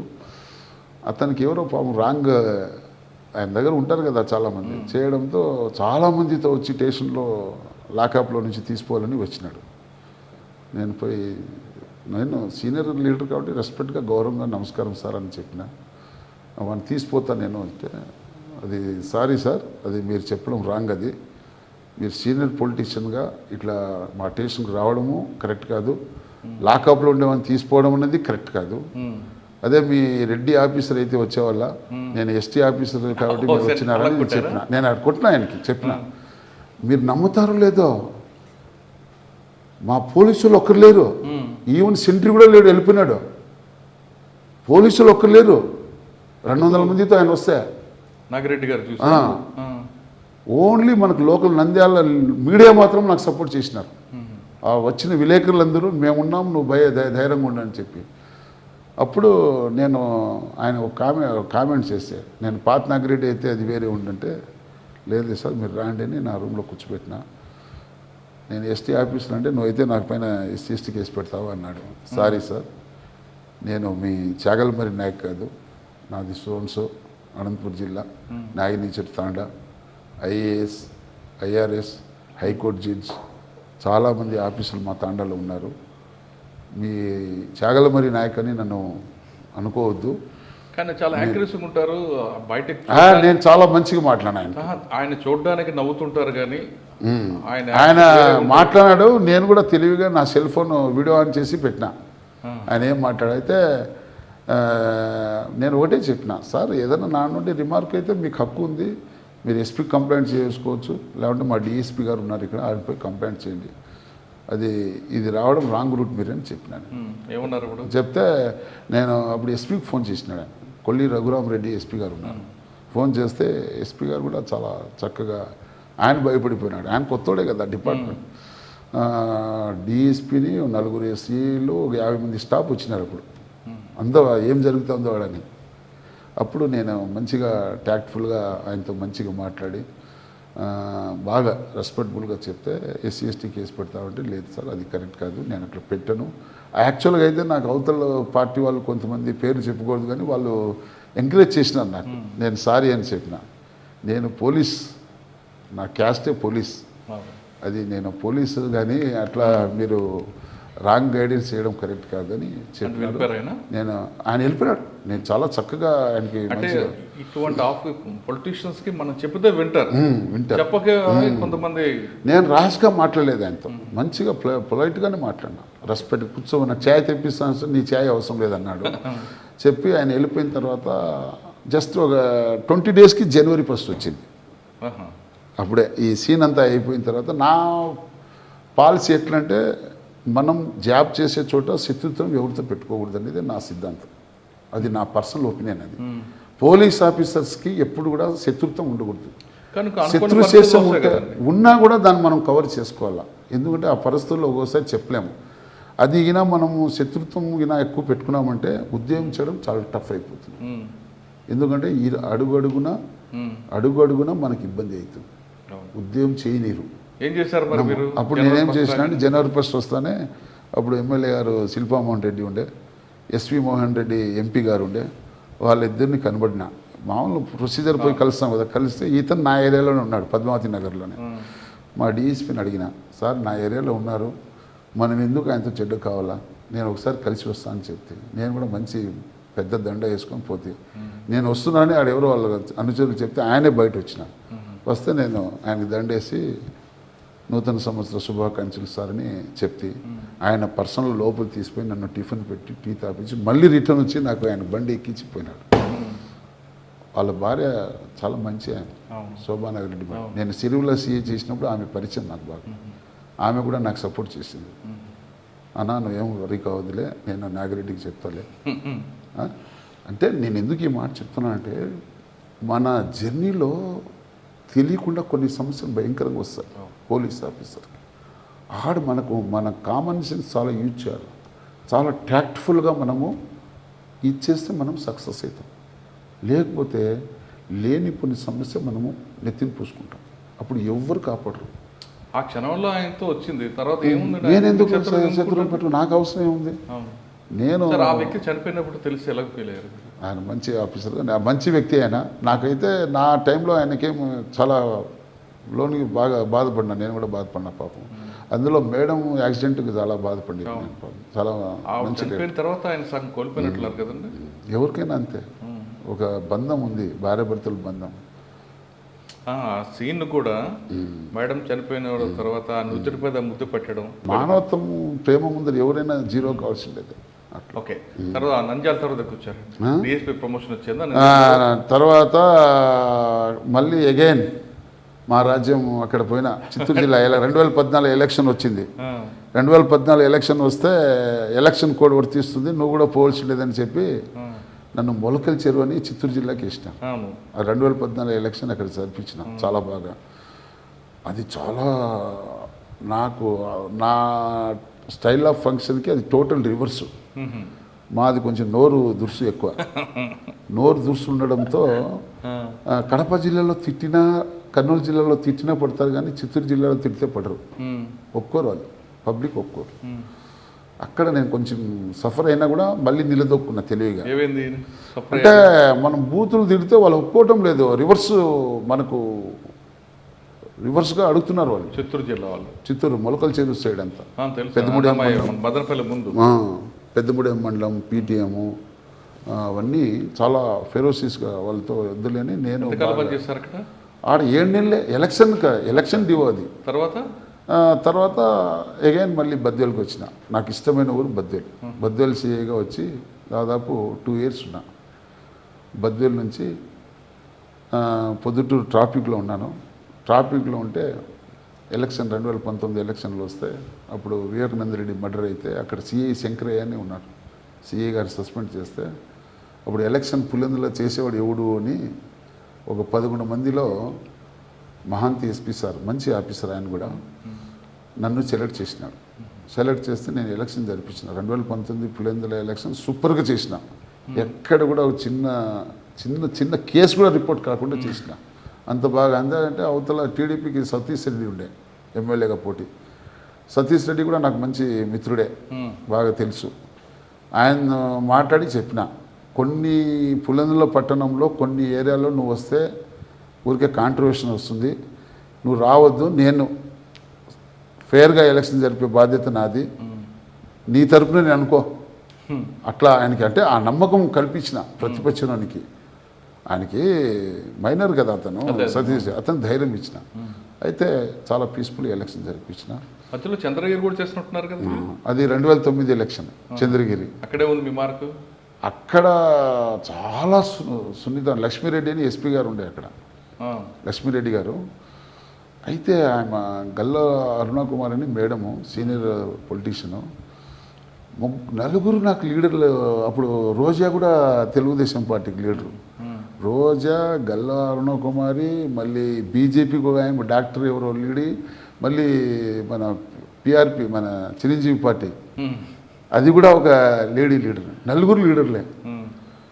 అయితే గల్లా అరుణకుమారి చాలా డేర్ లీడర్. ఆమె తవేరా వెహికల్ వచ్చింది. తవేరా వెహికల్ వస్తే దాదాపు 250 బాటిల్ మందు దొరికింది. మందు దొరికింది. తిరుపతిలో ఉండే మీడియా మొత్తం వచ్చేసినారు. ఆడ దగ్గర చంద్రగిరి ఒక 250 మంది ఉంటారు తిరుపతిలో మీడియా వాళ్ళు. టక్క టక్క టక్క టక్క టక్క వచ్చేసినారు. అట్లా వచ్చి అంత వీడియోలు ఫోటోలు తీసేసినారు. నువ్వు అది బండి వదిలే ఉంటుంది ఆయన. అది ఎట్లయితుందమ్మా ఎలక్షన్ కోడ్, సారీ మా జరగదు అది ఏంటి, నువ్వు నేను చెప్తే వదలవా నువ్వు, నేను సారీ మా అని చెప్పిన.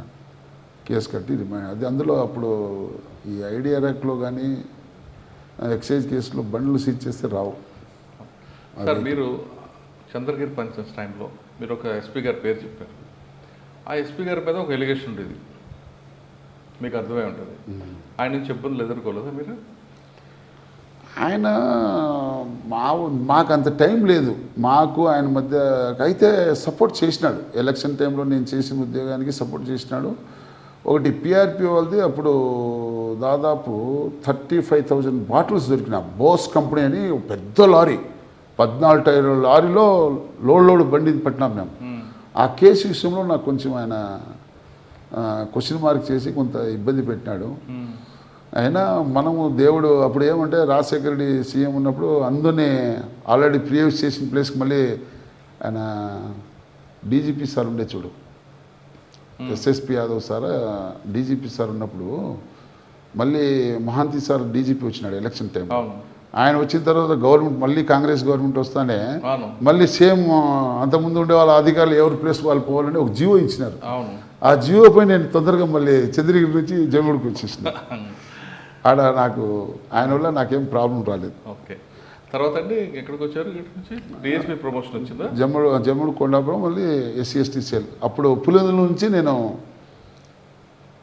నాకు పులివెందుల నుంచి ట్రాన్స్ఫర్ వస్తేనే సిఈడికి వచ్చిన.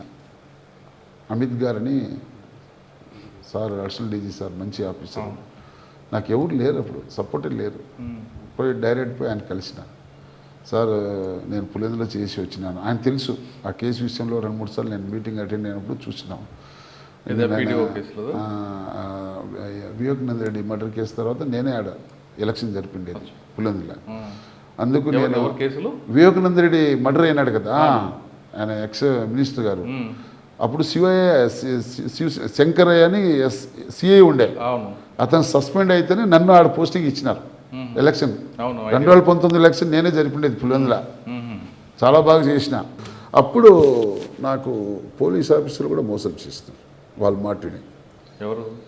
పొలిటికల్గా అప్పుడుండే ఒకడు వాసుదేవన్ డిఎస్పీ గారు ఉండే, ఇంకొక అతను ఆఫీసర్ అంతా నన్ను ట్రాన్స్ఫర్ చేస్తే నేను అసహించుకొని వచ్చేసి నీకు ఆ పోస్టింగ్ వద్దు ఏం వద్దని నేను జిల్లానే వదిలేసి వచ్చేసినంటే అక్కడ పోస్టింగ్ లేకుండా కడప జిల్లాల నుంచి లగేజ్ ఎత్తుకొని కర్నూలు జిల్లాలో వచ్చి నేను ఉన్నా. ఉంటే ఓన్లీ నేను శివుని నమ్మిన. ఆ శివుని నమ్ముకొని అమిత్ గారు అడిషనల్ డీజీకి పోయి కనుక్కున్నా. 24 అవర్స్లో నాకు పోస్టింగ్ ఇచ్చినాడు కర్నూలు సిఐడికి. మీరు నమ్ముతారో లేదు, 24 అవర్స్లో నేను పోయి కనబడి వస్తే మరుసటి రోజే ఆర్డర్ ఇచ్చి నాకు కర్నూలుకి ఇచ్చినాడు. అది మన అదృష్టం అనుకోవాలో ఏమనుకోవాలో. అది నేను బాగా ఇదే ఉన్నా. ఒక 4-6 మంత్స్ ఉన్నా. తర్వాత డిఎస్పీ ప్రమోషన్ వచ్చాయి. అప్పుడే ఎస్సీ సెల్ ఖాళీ ఉండే. అప్పుడు మన ఎస్పీ గారు వచ్చి ఈయన పకీరప్ప సార్ ఉండే, కర్నూలు ఎస్పీ గారు. సార్ని పోయి కలిస్తే పాపం పైన డీజీ సార్కి చెప్పి నాకు ఎస్సీ సెల్ డిఎస్పీగా పోస్టింగ్. ఎస్సీ సెల్ డిఎస్పీగా 4.5 సంవత్సరం చేసిన నాన్ స్టాప్గా. ఎవరిని పోస్టింగ్ కోసం ఎవరి దగ్గర కూడా పోలేదు నేను. ఎవరిని పోయినా ఒక నమస్కారం కూడా కొట్టలేదు నేను. సార్ ఎస్సీ సెల్లో 4.5 సంవత్సరాలు. ఇక్కడ మీ సామాజిక వర్గ వాళ్ళు కేసులు వస్తుంటాయి. వచ్చినప్పుడు మీరు యాజ్ పర్ మెరిట్ ప్రకారం వెళ్ళేవారా లేదా మన సమాజ వర్గం అని వాళ్ళకి చూపించేవారా? నేను మీకు చెప్తే కదా నా క్యాస్టే పోలీస్ క్యాస్ట్ అని, కానీ మా క్యాస్ట్ వాళ్ళే నన్ను తిడతారు, ఎస్సీస్ వాళ్ళు తిడతారు. అయినా నేను చాలా రెస్పెక్ట్ చేస్తాను. సామాన్య ప్రజలు ఎవరు వచ్చినా కూడా మంచిగా ఆఫర్ ఇచ్చి కూర్చోబెట్టి వాళ్ళ గ్లాస్ నీళ్ళు కూడా ఇచ్చి పంపిస్తా, ధైర్యం ఇచ్చి పంపిస్తా. అయితే ఒరిజినల్ బాధితులకి న్యాయం జరగకుండా కొంతమంది ఉన్నారు ఈ ఎస్సీఎస్టీ సంఘాల్లోనే కొంతమంది. వాళ్ళ వల్ల నిజమైన బాధితునికి కొన్ని అన్యాయం జరిగే పరిస్థితి. కరెక్ట్. ఇప్పుడు ఆ పాయింట్లోకి వద్దాం. కొంతమంది మీ ఇటువంటి సంఘాలందరూ కూడా నిజమైన బాధ్యులు కాకుండా కొన్ని సివిల్ మ్యాటర్లో వీళ్ళు ముందు పెట్టి వాళ్ళు డబ్బాలు ఆ కేసులన్నీ నేను క్లోజ్ చేసిన. అప్పుడు మరి మీ సంఘాలందరూ నా పైన చాలా అలిగేషన్ కూడా ధర్నాలు కూడా చేసినారు. నేను ఎస్సీఎస్ఎల్ డిఎస్పీ మాది సిఐ క్యాంప్ ఆఫీస్లోనే నా ఆఫీస్ ఉండేది. బాలసుందరం అని ఒక అతను ఉండే సంఘం లీడర్. ఆయన ధర్నా చేసినాడు, చేసుకొని నేను ఆ గేట్ తీసుకొని వెళ్ళిపోయినా, ఇంటికి వెళ్ళిపోయినా. అంటే ఎస్సీ ఎస్టీ కేసు క్లోజ్ చేయడం అనేది కొంచెం గట్స్ ఉండాలి కదండి. గట్స్ ఉండాలంటే అదే మరి ధైర్యం. ఒకతను ఆయన 9 డాక్టర్లు వాళ్ళు స్టాఫ్ 7 మంది పైన ఎస్సీ ఎస్టీ కేసు పెట్టినాడు. Total false case. అసలు మనకు కేసు చూస్తేనే తెలిసిపోతుంది ఇది ఫాల్స్ అని, ట్రూనా ఫాల్స్ అని చూస్తేనే చెప్పవచ్చు. దీనివల్ల నిజమైన బాధ్యులకు అన్యాయం జరుగుతుంది. అదే నేను చెప్తా, చాలామందికి చెప్తే వాళ్ళు వినరు. నేను అసలు నిజమైన బాధ్యులు రారండి పోలీస్ స్టేషన్కి. నేను ఒకటే చెప్తా, ఒరే భయ్ మనం మనుషులము, మనకు మానవత్వం అనేది ఉండాల. కులం ఎవరికి ఇది కాదు, పవర్ ఉంటే ఏ కులం ఏది ఎవరు అడతారా? ఎవరు అడగరు. డబ్బు ఉందనుకో కులంతో ఏం పని ఉంది? మన పనులు అన్నీ జరుగుతాయి. అందుకే మనం ఎప్పుడు కూడా ప్రతి మనిషిని గౌరవించాలా. కానీ సంఘాలన్నీ కూడా నిజమైన బాధ్యులకు అండగా ఉండాల్సింది పోయి ఈ విధంగా అది వాళ్ళు కొన్ని పొరపాటు చేస్తున్నారు. అది కరెక్ట్ కాదంట. నేను అది ఒప్పుకొని నేను దాన్ని ఖండిస్తాను. 4.5 సంవత్సరాల్లో ఎన్ని మీరు క్లోజ్ చేస్తుంటారు? నాకు తెలిసి ఒక 50% క్లోజ్ అయింటాయి నా దగ్గర కేసులు. 50% ఫాల్స్ కేసు, 50% నేను ఛార్జ్ చేసిన. అయితే చాలా కొన్ని జెన్యున్ కేసులు నేను చాలా ఫైట్ చేసిన. పత్తికొండ జొన్నగిరి లిమిట్స్లో పెసర్రాయ్ ఒకటి, ఒక జొన్నగిరి దగ్గర ఒక ఊరు ఉంది, అది గోల్డ్ కంపెనీ ఒకటి గోల్డ్ మైన్. బోయా కమ్యూనిటీ అమ్మాయిని ఎస్సీ అబ్బాయి తీసుకున్నాడని మొత్తం 12 హౌస్లు మొత్తం నానా బీభత్సంగా మొత్తం పగలు కొట్టేసి ఇంట్లో సామాగ్రి అంతా ధ్వంసం చేసినారు. ఆ కేసుని నేను ప్రాణం పోసిన. అప్పుడు యాక్చువల్ 307 లేదు, దానికట్లా 307 వేసి దాదాపు 65 మందికి జైలు పంపించిన. కానీ లాస్ట్లో రాజీ అయిపోయినారు వాళ్ళు. ఆ కేసు చేతులు కాదు కదా వాళ్ళు. ఇప్పుడు ఎస్సీ ఎస్టీ కేసులో విక్టిమ్ ఎస్టీ, అక్యూజ్డ్ ఎస్సీ అనుకోండి, అది రాదు, ఎస్సీ ఎస్టీ రాదు. అప్పుడు కానీ కొంతమంది పెట్టిస్తుంటారు. పెట్టేదంటే దాంట్లో ఇంకొకడు ఉంటాడు ముద్దాయి, అదర్ క్యాస్ట్ వాడు ఉంటాడు.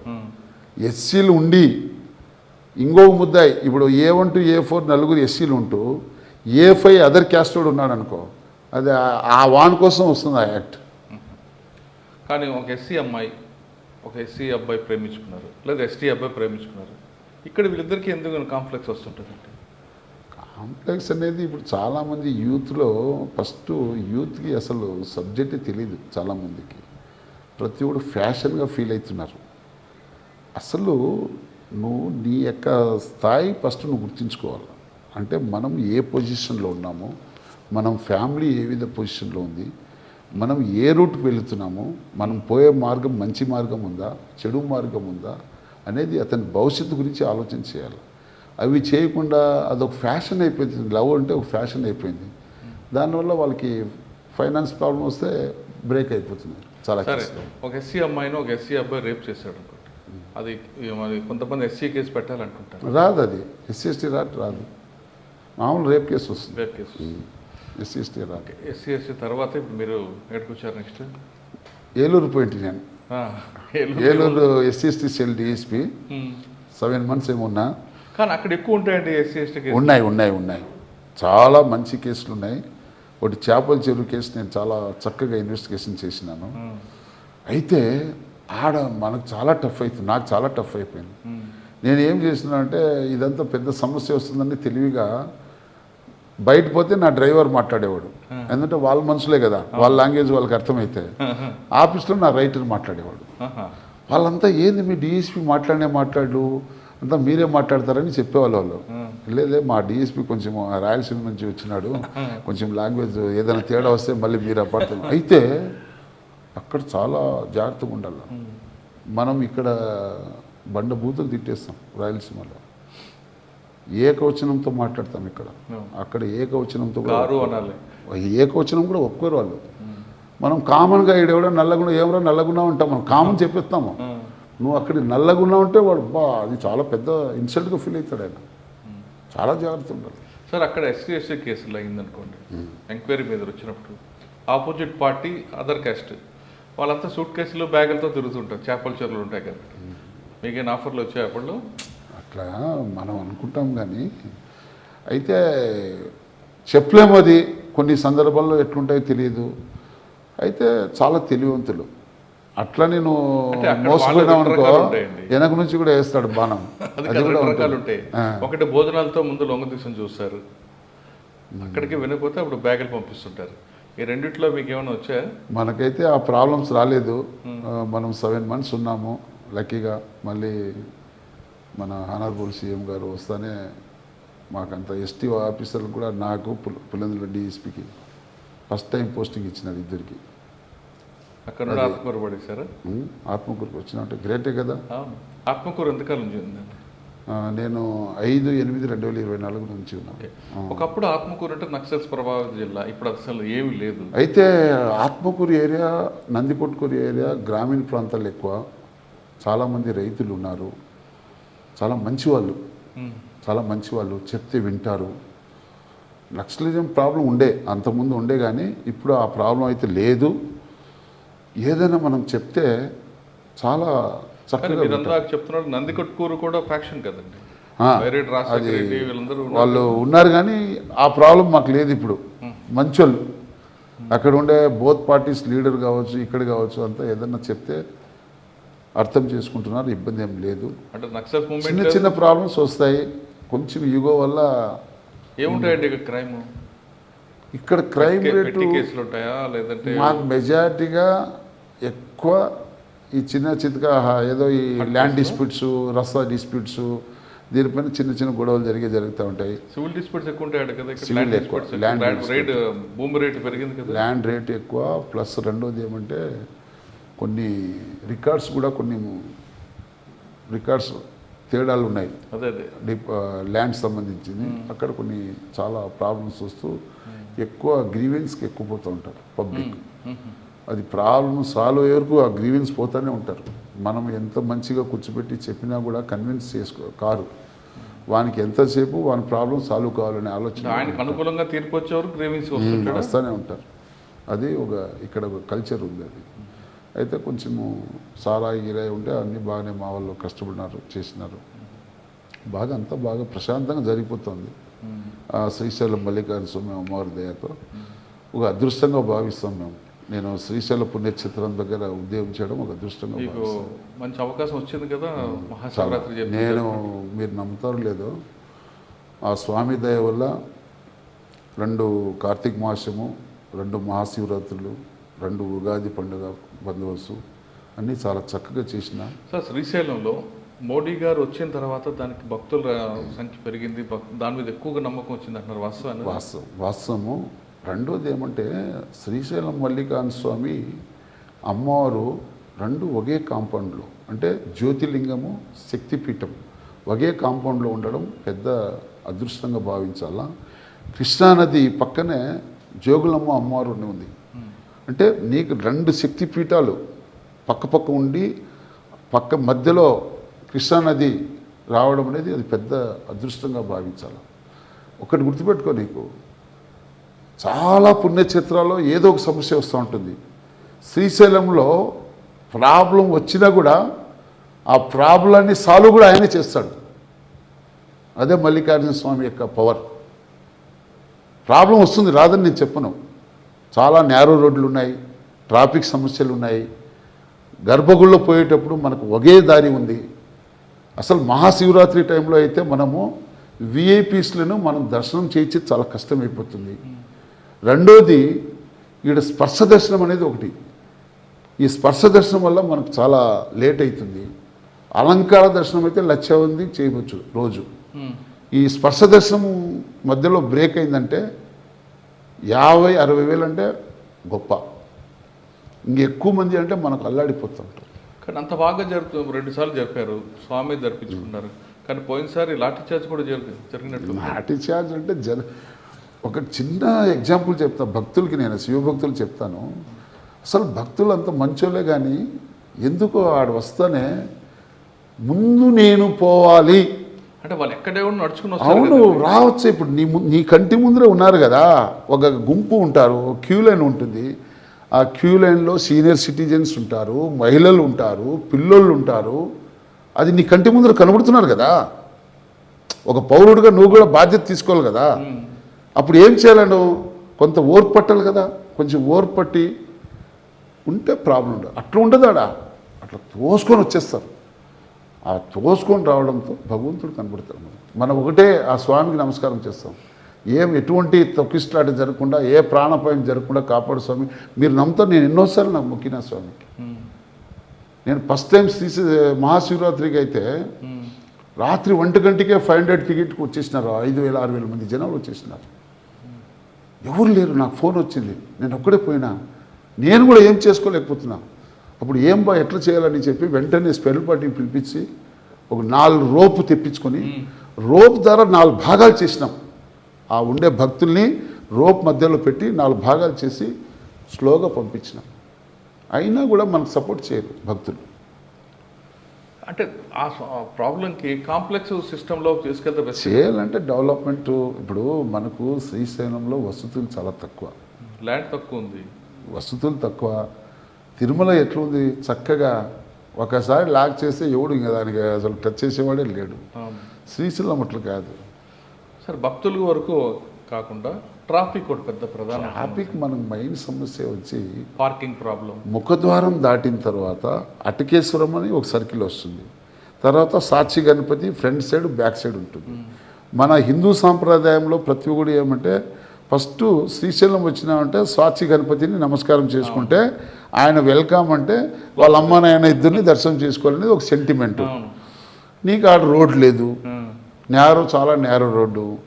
ఇన్ అవుట్ ఒకటే రూట్లో రావాలా, ఇన్ను అవుట్ ఒకటే రూట్లో లేదు. రెండోది మనకు ఫారెస్ట్ డిపార్ట్మెంట్ వాళ్ళు స్థలం ఏమంటే వాళ్ళ రూల్ పొజిషన్ వాళ్ళు చెప్తారు. టైగర్ జోన్ బాబు మేము చేసేది ఏం లేదని వాళ్ళు అంటారు. అసలు ఎవరిని మనం తప్పు పట్టేదానికి లేదు, ఉన్న దాంట్లోనే చేయాలి. చేయాలంటే ఆ మొత్తం ఒత్తిడి అంతా పోలీసుల పైన పడుతుంది. ఎందుకు ఈ మాట చెప్తున్నా అంటే చాలామంది తెలంగాణ సైడ్ నుంచి వచ్చేవాళ్ళు ఓనర్ కమ్ డ్రైవర్ వాళ్ళే వస్తారు. ఆ ఘాట్ రోడ్లో వచ్చేటప్పుడు ఎక్స్లేటర్ ఎక్కువ ఒత్తడంతో బండి హీట్ అయిపోతుంది. ఒక్క బండికిన బ్రేక్ డౌన్ అయిందనుకో 45 మినిట్స్ పడుతుంది. ట్రాఫిక్ క్లియర్ చేయాలంటే ఒక్కసారి బ్రేక్ జామ్ అయిందంటే ట్రాఫిక్, మళ్ళీ నువ్వు బండిలో పోలేము. మనం ఏ జీప్ పోలీస్ బండి ఏది పోదు, మనం కూడా బైక్ వేసుకొని సైడ్లో పోవాలా. మొత్తం జామ్ అయింది. అది క్లియర్ చేయాలంటే ఏ ఆఫీసర్ అయినా కానీ, ఎంత పవర్ఫుల్ ఆఫీసర్ అయినా కూడా అది క్లియర్ చేయాలంటే 45 మినిట్స్ పడుతుంది. అంతలో మన సోదరులు ఉన్నారు కదా మీడియా మిత్రులు, పట్ట వాలిపోతూ ఉంటాయి సోషల్ మీడియా అంతా. Srisailam traffic jam, Srisailam traffic jam అంటారు. ఇంకా మాకు పైనుంచి ఫోన్లు వస్తే మాకు చింతపూడి చేస్తారు. ఏం చేస్తున్నారు మీరు అంటారు. అసలు ఆడు ఎవరున్నా కూడా ఏం పైనుంచి ఆఫీసర్లో ఊరికే ఉంటారా, ఏం చేస్తున్నారు అంటారు. అందుకే సార్ ఇప్పుడు మీరు తెలంగాణ వచ్చిన వాళ్ళకి మీరు ఏం సలహా ఏం చెప్తారు? వాళ్ళు వచ్చేటప్పుడు జనరల్గా మన సైడ్ తెలంగాణ వాళ్ళంతా శని ఆది సోమ ఎక్కువ మంది వస్తారు. ఎందుకంటే ఒక సెంటిమెంట్. డ్రైవర్తో రమ్మంటారా? డ్రైవర్ అంటే కరెక్ట్ పర్సన్ ఉండాలి కదా బండి తోలేవాడు. డ్రైవర్ చాలా మంది కదా, మాకు వీకెండ్ మేమే వస్తాం, మేము సాయంత్రం వెళ్ళిపోవాలి. అదే వచ్చింది. డ్రైవర్కి ఇవ్వాలంటే 2,000 ఇవ్వాలి కదా. అదే కేఎఫ్సీలో పోయి 3,000-4,000 అయినా పెట్టేస్తారు. డ్రైవర్కి ఇవ్వాలంటే కష్టం, మనసు ఒప్పు. అది మనిషి యొక్క సైకాలజీ. దాన్ని మనం ఎవరిని కామెంట్ చేసేట్లేదు. అంటే శ్రీశైలంలో ఎటువంటి ఇబ్బంది లేకుండా దర్శనం చేయించే బాధ్యత మీ భుజంగా స్వామిదే ఉంది. అందుకే ఒక్కొక్కసారి నేను లోకల్ డీఎస్పీ అయినా కూడా నాకు కూడా దర్శనం దొరకదు. అందుకే మేము ఎక్కువ గజస్తంభాన్ని నమస్కారం చేసుకుని పెద్దనందికి మొక్కుతాం. ఎక్కువ పెద్దనంది ఉంది కదా లోపల, ఆయనకు మొక్కేస్తాం మేము. ఎందుకంటే ఎక్కువ పోయి జనాలు ఎట్లా అంటే క్యూలో ఉంటారు. నేను యూనిఫామ్లో పోయినా కూడా నన్ను కూడా కేకలేస్తారు, నువ్వు ఎట్లా పోతా ఉన్నావు అంటారు. ఇంకేమంటాం భక్తులకి, మనం ఏమనలేం భక్తులకి. సరే, శ్రీశైలం గురించి బాగా చెప్పారు మీరు. నెక్స్ట్ మనం ఒకసారి మాట్లాడుకుందాం. మీరు డిపార్ట్మెంట్కి వచ్చినప్పుడు రెడ్ బుల్లెట్ వేసుకొని వెళ్తుంటే ఆ సౌండ్కి ఒక రెస్పెక్ట్, ఒక భయం ఏదో రకంగా ఉంటుంది. ఇప్పుడు క్రమేపీ అసలు మీరు అన్నారు బుల్లెట్లు అందరూ వాడుతున్నారు. ఇప్పుడు పోలీసులు కాదు, క్రిమినల్స్ కూడా వాడుతున్నారు. ఇటువంటి జనరేషన్ మారబట్టి ఆ పోలీసుల మీద భయం పోయిందా, లేదు ఇప్పుడు జనరేషన్ మారిపోయి వీళ్ళందరికీ పోలీసులు అంటే ఏంటి వాడికి తేడా ఏంటి, నాకు వాడికి తేడా ఏంటి, వాడు ఒక యూనిఫామ్ వేసుకున్నాడు యూనిఫామ్ వేసుకోలేదు అని చూపించడానికి కారణం ఏముంటుంది? అంటే పబ్లిక్లో మంచి అవేర్నెస్ వచ్చింది బాగా. ప్రతి ఒక్కరు చదువుకున్నారు, ప్రతి ఒక్కరికి వారి యొక్క హక్కుల గురించి తెలుసు, ప్రాథమిక హక్కుల గురించి తెలుసు. మనం ఎందుకు ఒకరికి భయపడాలనే ఫీలింగ్లో పబ్లిక్ ఉన్నారు. ఆ పాతకాలంలో పోలీసు ఇప్పుడు జరగదు. ఇప్పుడు టెక్నాలజీ కూడా చాలా పెరిగింది. ఆ టెక్నాలజీ పాటు మన పోలీసులో కూడా మార్పు రావాలా. ఎందుకు చెప్తున్నానంటే మనం మాట్లాడే భాష కూడా కరెక్ట్గా ఉండాలా, రెస్పెక్ట్ఫుల్గా మాట్లాడాలా, ఓర్పు ఉండాలా. పోలీస్ ఆఫీసర్కి చాలా ఓర్పు ఉండాలి. ఓర్పు లేకపోతే చాలా కష్టం. కొంతమంది తెలియని వాళ్ళు ఉంటారు, రైతులు వస్తారు, టక్కనే ఏకవచనంతో మనం కూడా మాట్లాడిస్తారు. మనం ఏం చేస్తాం, ఆయన రైతు, నేను చదువుకున్నాడిని, బట్ నా కామన్ సెన్స్ ఉండాలా, ఆయనకు ఉండాలా, నాకే ఉండాలా. కాబట్టి అది మేము తెలుసుకోవాలా. పోలీస్ ఆఫీసర్ అనే అతను ఫస్ట్ మనం తెలుసుకోవాలా. పబ్లిక్ నుంచి మనకు చిన్న పొరపాటు జరిగినా అది మనం ఓర్పుతో దాన్ని మనం మింగి ప్రజలకు సేవ చేసేదానికి మనం వచ్చినాం కాబట్టి ఒక అదృష్టంగా భావించాలి. అయితే ఆ జనరేషన్ ఇప్పుడు రాబోయే పోలీసులో చాలామందికి ఎందుకు లేదంటే ప్రతి ఒక్కడు ఊహాలోకంలో బతకడం. ఎంతసేపు నేను అనుకునేది జరగాలంటే అది జరిగే పని కాదు. మనం ఏం రాజులు కాదు, మనం ప్రజాస్వామ్యంలో ఉన్నాం. ప్రజాస్వామ్యం అనేది ప్రతి ఒక్కరికి హక్కు ఉంది. అది నీకు నాకు ఒక్కరికి లేదు, ప్రతి పౌరుడికి కూడా హక్కు ఉంది. వాళ్ళకి మనం గుర్తించి గౌరవం ఇవ్వాలి, రెస్పెక్ట్ ఇవ్వాలి. అది చాలామందికి తెలియదు. అది అందులో చాలామంది పోలీసుతో ఫ్రెండ్ సర్కిల్గా ఉండేవాళ్ళు కావచ్చు, పోలీసులతో బంధువు ఉండే వాళ్ళకే పోలీసులు బాగా తెలుసు. జనరల్ పబ్లిక్ పోలీసులు తిట్టుకుంటారు. ఎవరు కూడా నేను ఒకసారి ఇది కడపలో అట్టాడి బాపూజీ సార్ ఉన్నప్పుడు, ఎస్పీ గారు ఉన్నప్పుడు నాకు రామంజీ నువ్వు ఒక 1 month హై స్కూల్లో పోయి క్లాసెస్ చెప్పాలని చెప్తే నేను ఒక 40 జెడ్పీ హై స్కూల్లో ప్రోగ్రామ్ కండక్ట్ చేసి చెప్పిన. ఎవరు ఏం చూసినా ఫస్ట్ ఏమనంటే పోలీసు వాళ్ళకి ఏమంటే కరప్షన్ అంటారు. అది జనరల్, అది ఒక అలవాటు, ఊతుపదంగా అలవాటు పడిపోయింది పబ్లిక్లో. కానీ పోలీస్ డిపార్ట్మెంట్కి ఒక మైనస్ ఎక్కడుందంటే వసతులు తక్కువ, ప్రజలకు సేవ చేయాలా. ఒక మిస్సింగ్ కేసు వచ్చింది అనుకో, మిస్సింగ్ కోసం కేసు కోసం పోవాలంటే దానికి అన్ని వెహికల్, దాని ఖర్చులు అన్నీ ఉంటాయి కదా.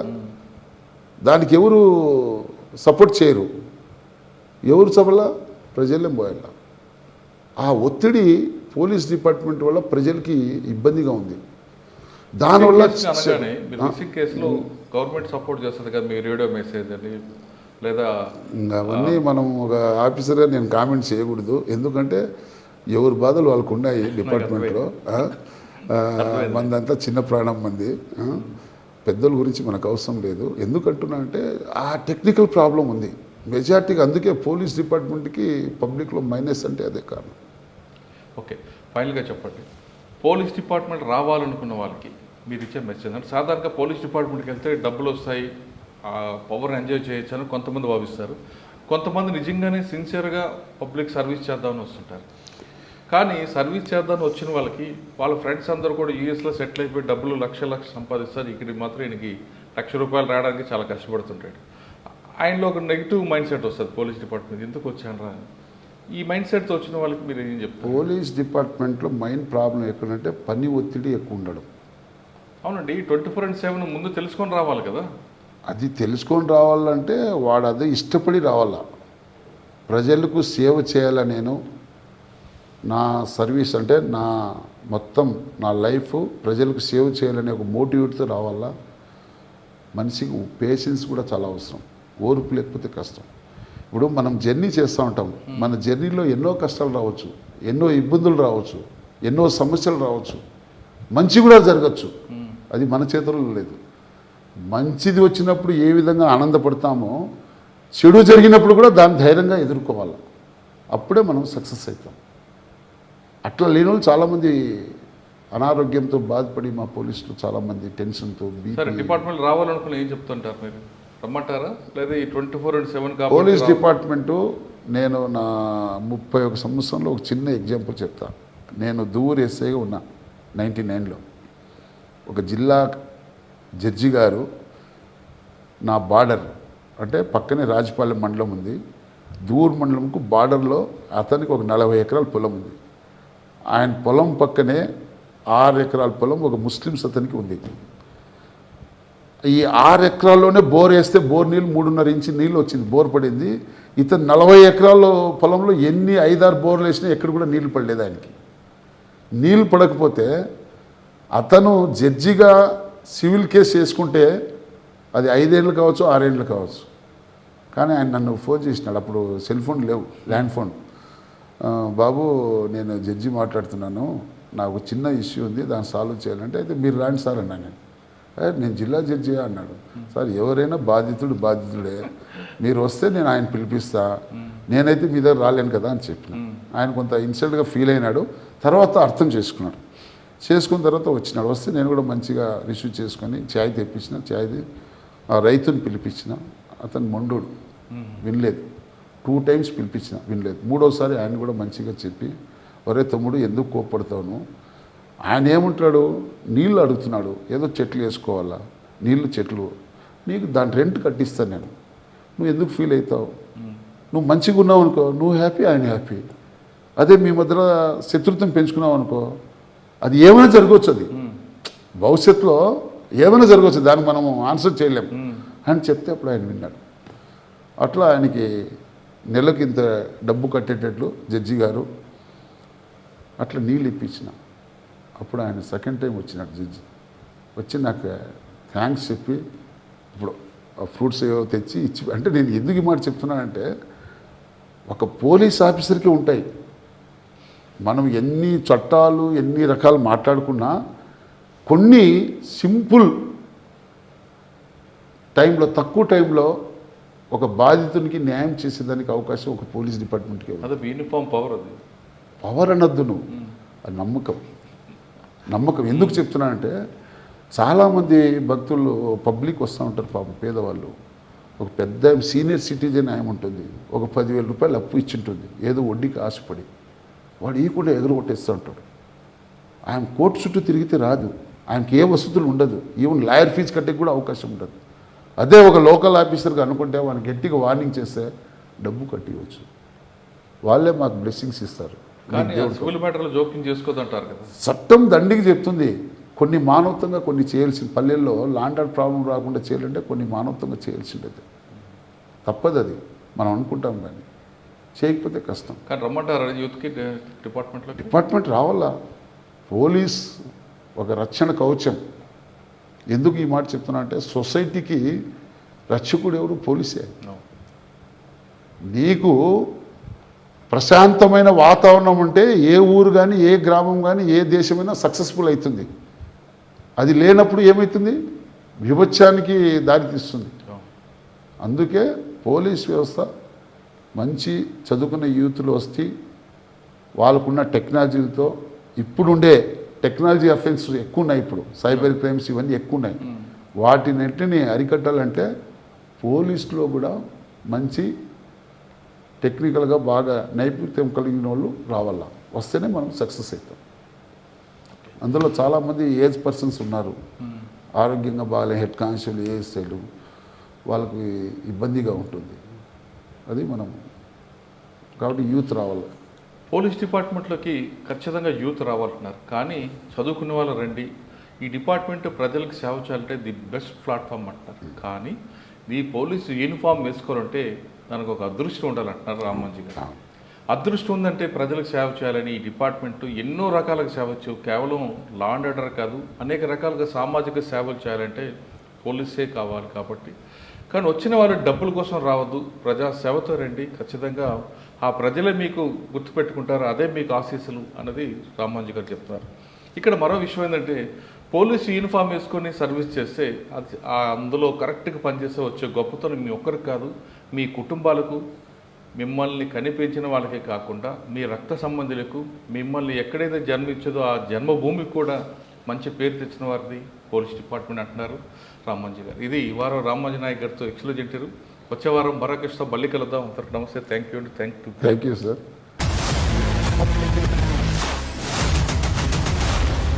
I dreams, this police diaries is something very, very valuable towards that. I must really appreciate Murali, your insights. I dreams founder and CEO చిన్న వాసుదేవ్ రెడ్డి గారితో